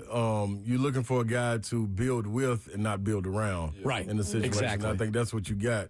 Knowing the pieces that you got. Like, that Ament was a big swing. Huge. You know what I mean? As far as what you're trying to get done, who you're trying to replace, what spots you're trying to fill. Now, we're going to build. We're building our system, but this is a key cog now. No, let's everybody understand what this is about. You know what I mean? Like, this is our guy. Sure. This is the golden goose right here. So protect him at all costs, let him get off, and let us put some people around him. So, yeah, to your point, this guy will be able to knock it down. A confident guy coming in and looking to prove something. You know what I mean? This is coming from La Tech, not Maryland. You know what I mean? A team that made a Sweet 16 run and had some success and had the spotlight on them. So he's coming in to try to make a name, and that's what Coach Barnes looks for. Guys that you can develop, guys that look that chip on the shoulder, that want to be known, but this is the way we got to go about doing that. And they listen to it and fall in line. Amari Evans is another guy. I brought it up to Coach Barnes and was like, hey, man. I heard that, yeah. He signed early, committed early, and it was kind of forgotten about because it was so early. Mm-hmm. And, you know, the season took place and Zakai, all these awards and so forth and so on, Elite Eight run. So it's kind of forgotten about. But, man, he's a guy that's been playing above board as far as his competition. So he wasn't playing high school competition. Playing older guys in that overtime elite, you know what I mean? So and went out there and held his own, you know. So him coming in is gonna be big. Like, it's one of those names we haven't heard, but don't be shocked coming out of the summer. You always give us these. You. If you really listen to Ron Slay when he comes in or on his show, he gives us these, like, it's like Jim Wyatt's mailbag. It's like you're like the own Slay. I don't know what we call it. A slay bag. It's cool. Slay bag. So just listen now. It's some of them guys. He's gonna be one of them to emerge. I don't know offensively outside of his athleticism what he can do. I saw him shoot a little bit, but his defense is going to be the thing. The hire just happened for Rick Barnes. Oh, my gosh. No kidding. That's how it happened. Amaro Morgan will be Tennessee's new assistant coach. He spent the last 2 seasons at Cal. Okay. Memphis native. Okay. Was hired at Florida State in early April. So 1 month later, he is now headed to Tennessee. Amaro Morgan, 37-year-old, joins Greg Polinsky, Brian Lentz, Lucas Campbell, my old teammate, and Justin Gainey, who is associate head coach. Coaching career at University of Illinois Springfield, Our Lady of the Lake University in San Antonio. I was today years old when I learned that was an institution. Played at Idaho State, was two-time All Big Sky. Bengals. At Idaho State. See where he went to high school. I'll do more digging. The Lady of the Lake. That sounds like something that's supposed to be on the video game Zelda or something. Right? This is yeah. I think it says a lot about this guy when you talk about his history. If Leonard Hamilton was willing to hire him before walking away at Florida State, you know what I mean? That says something about him, says something about his character, and he's always going to get assistants that can recruit heavy. So that's how you replace that. 37 years old, that's young, still connected to. And then born in Memphis, I mean, there you go. It's enough. Right? It's enough in your DNA. Yes. I'm talking about Cordova. Yes. So Cordova High School. It's okay. It's hey, some ties are in there. We welcome all West Tennesseans to come on to East Tennessee, no question. They are instrumental in recruiting Memphis talent to wear orange and not blue. Yeah, that's important part of the process. Pride ourselves in that, right? So there you go. 3 years in Europe also. So I played. Okay. Yeah, he played. Nice. Yeah, sure did. It sounds a little bit like your path. I love it. I had to check on him. Born in West Tennessee. Because this is what I be wanting to tell people, Willie. Like, this is what people have to get an understanding. It's different levels in Europe. So it's a lot of people. Right. This is what people like to say. You know what I mean? You got to watch a barbershop conversation. They'll run in there and holler out, hey, man, where you been at? Man, I've been playing ball overseas. You probably been in Indonesia or something like that. You ain't been overseas. Like in Europe, in Spain, Italy, France. Like these are maybe Cheska over there, Moscow, like Russia and stuff like that. Like, yeah, so you know what I mean? It's gotta be careful grouping them in because you'll be like, okay. You said he's from the project. He just never got off the porch. You know what I mean? That was safe. You know what I mean? Three lunches in there. I like you know what I mean? No, I just mean born in West Tennessee. His age, he's 37. I know what you mean, but I had to get that out there though. 'Cause every time I get the opportunity to remind people, I gotta remind them, man, because there's some guys running around like Alex, Ovechkin? No. Alex that played it.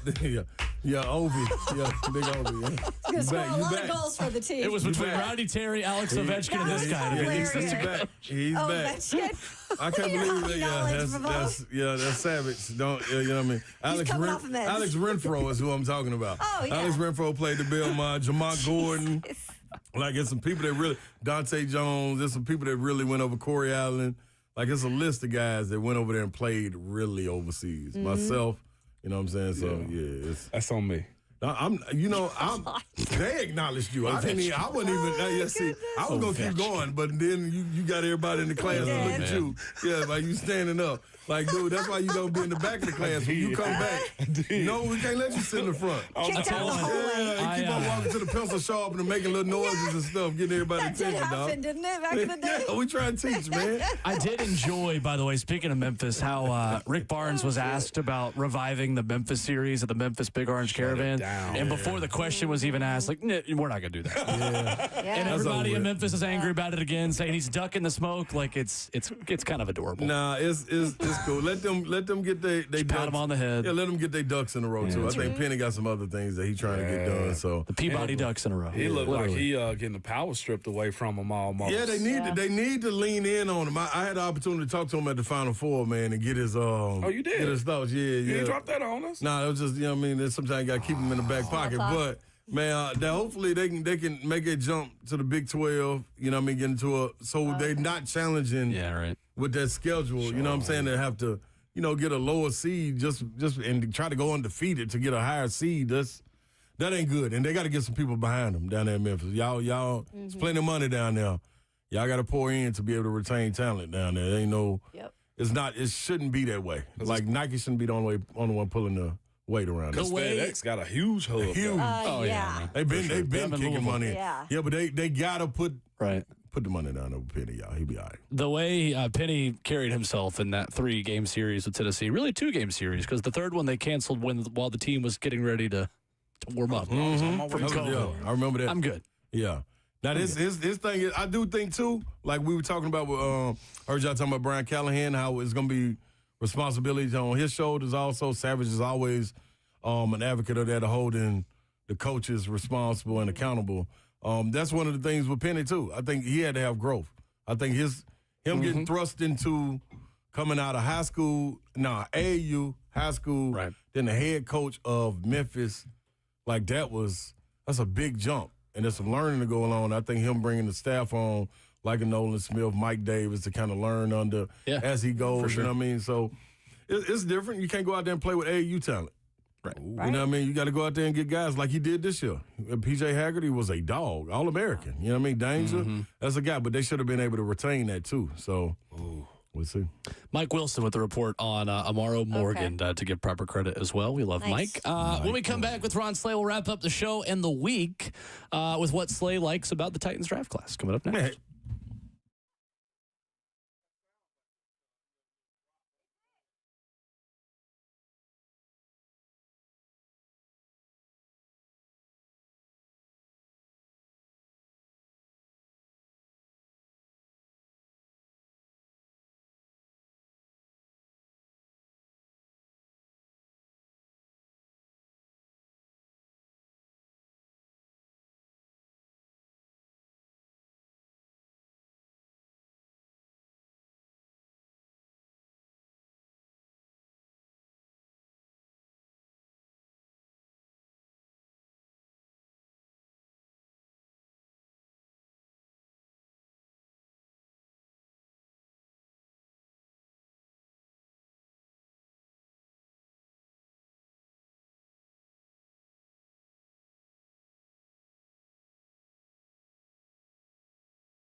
RKW brewed by Scooter's Coffee wrapping up the show. And a reminder that tonight's Analog Hutton Hotel, the install live with Greg Cosell and Buck Rising. Look, if you needed one extra nudge and you're thinking, man, that's a lot of Buck.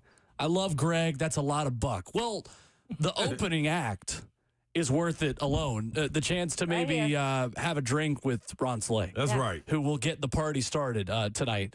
Analog Hutton Hotel. You'll enjoy it. A great film study. Brian Callahan, obviously, you'll want to hear him. And Slay, always a fun event tonight. Nah, most definitely going to be a good event, man. It's always good to be able to get out and see the people. And, like, this crowd is a great crowd. They get to ask questions to Cosell. That's right. And Callahan will be there. Like, none of them, with Rand being there last year, like, nobody really shied away from answering anything. And everybody asks real questions. And they're on the they got the video up there where they playing film and walking you through it. And Callahan told Cosell, I'm bringing my own film. So I love it. That ought to be fun, man. That ought to be a good time. You know, I'm going to start it off right. Absolutely, you are. Call won't have a roof early. It's like the hype. I remember last year when you introduced Rand, it was like it was just the hype behind it. You just got He's the hype man. That's all. That's all. You know what I mean? What do you like about the Titans draft class, Slay? The depth, and kind of like what you talked about with what's the kid name out of La Tech? Amari Abrams. Somebody's phone or computer is going right now. Everybody be cool. Everybody be cool. Oh, that's his glasses talking. It's like the talk. Just getting messages. Will's looking at me. Is it my computer? Because I've done that before. I'm looking at both of you. I'm like, not mine. Looking at myself, too. Anyway. Ain't nobody but the wife. Ain't nobody but the wife. Meta having a hell of a conversation. That actually was Zelf. Yeah, that was Zelf. I knew it kept saying 3HL. Did you got to tell the story about how you asked it to spell a word for you? Yeah, what word was I using? No, I forget what word it was. Either way, you basically said it. Anonymity. Yeah, no, that's the word I can't say. Yeah, anemone. You need to go watch Find the Door. Anonymity. Yeah. That's what I think of every time. But Meta dogged you out. Meta dogged me. Like talk slick to me and everything. Wow. Call me slow. Sure. I was like, wow, well. Really be your own people. Yeah, we don't need to conversate the rest of the glasses. day. Yeah, that's cool. Sure. Be smart, Mr. Smart Glasses. Anyway, the depth of the draft class. Yeah, I got you. So to your point, man, you're bringing in pieces that you can start your core. When they're talking about a reset, you get guys that are foundational pieces, if you will. Yeah. You know what I mean? And you already did a great deal as far as the offensive line outside of the draft. So you were able to concentrate on pieces. Hoping that Oladejo can be one of those guys. Is it Oladejo? Oh, yeah. Oladejo. I was right. Okay. Yeah. Coming off the edge, you know what I mean? You need that help. You also have, what you got in the #1 draft pick, know, and, let me tell you this. The weird thing Tell me something. that I'm trying to understand with fans that are calling in saying, hey, man, we need to relax. We need to do this. Hey, man, this is what comes with the #1 pick. There ain't no ifs, ands, or buts about that. Like, the hype comes with it. It is a certain expectation when you're the #1 pick, not just the first-round pick of a team, but the overall #1 pick. Hype comes with that. Expectations comes with that. Excitement comes with that. Hope comes with that. So, hey, listen, fans, you calling in and saying, would you need to see more? How? He ain't even played yet. What you see more of what? What do you need to see more of? That's the question that needs to be asked. You need to see more of what from Cam Ward? What? His cadence? Like the way he dropped back? Do his right foot go back first? His left foot? Do he fake good with his left hand? Fake with his right hand the same way? Is he like Peyton on the rollout? He can hide it on the bootleg? Like what you need to see? We don't know what we need to see. All we know is the man's the #1 pick. So if you're looking for any hype to get behind a reset, don't forget that part. Mm-hmm. Then this is it. Like this, I don't know what you're looking for. So for this draft class, I think the receivers that got better. That room got better. The edge, you got to go find something else for the edge, but that's a good start. You know what I mean? So secondary, I think is going to be good. I'm interested to see who can stay healthy. What's I got? Christian. That might not be his name. Kevin Winston Jr. There you go. Yeah, he come in and bounce back. Nice player. Like we were talking about, ACLs ain't really that. You know what I mean? Like that's He's got young bones. Yeah, that's cool. That ain't nothing, man. People bouncing back from broken femurs and stuff nowadays. You know what I mean? So it's gonna be interesting to see how it goes. But the thing I'm willing to wait on and see is how this coaching staff. Yeah. You know what I mean? You got an opportunity to sculpt something now. Yeah. You know what I mean? You have actually a raw ball of clay right here to go to work and make it whatever you want to make it. So it's no excuses on that level either. You know what I mean? Yeah. So you had your mulligan, year one, to get your feet wet to figure out what I'm good at, what I'm not, how I need to go about it. Now you got just got some putty. Yeah, you do. Go have fun with it. And yeah, it go have seems fun. like Borgonzi's just been, we talk about this all the time at the show, he's been really saying and preaching, like preaching and doing. Yeah. Like everything that he's come in and said, like, they've pretty much done. And he hasn't been too high or too low. I like the way he's gone about business so far. There's still a lot to be done. Right, right. And then I also think they've done a better job this year with him as far as the front office being protective of him. You know what I'm saying? Not pushing them out here saying, hey, go out there and tell everybody what we doing. Like, it's your show. You know what I mean? But then in the background, you still, okay, wait, y'all, we need to make sure we get right here. No, go tell the dude that you just put out front that too. You know what I'm saying? So he'll know, and he ain't looking blind. So I think they did a great job of everybody really doing real collaboration this time, rather us having one person to be the fall guy or the spokesperson for it too. Yep. He is Ron Slay. Get him 3 to 6 on 3HL and your television sets Like at SEC Network and ESPN. Appreciate you as always, No sir. doubt. Hey, come on, little AI glasses. Don't talk like that when I'm on the mic. Back at it Monday morning here on the program. As always, Ramon Foster with the final words of the week. Hey, good people, you know how it is, man. Call your folks, man. Have a random conversation with somebody. Buy somebody a drink. It's Nashville, man. Go on South Broadway and do y'all thing, man. But at all times, make it back to us on Monday. And your Twitter fingers and your mic, they're always hot.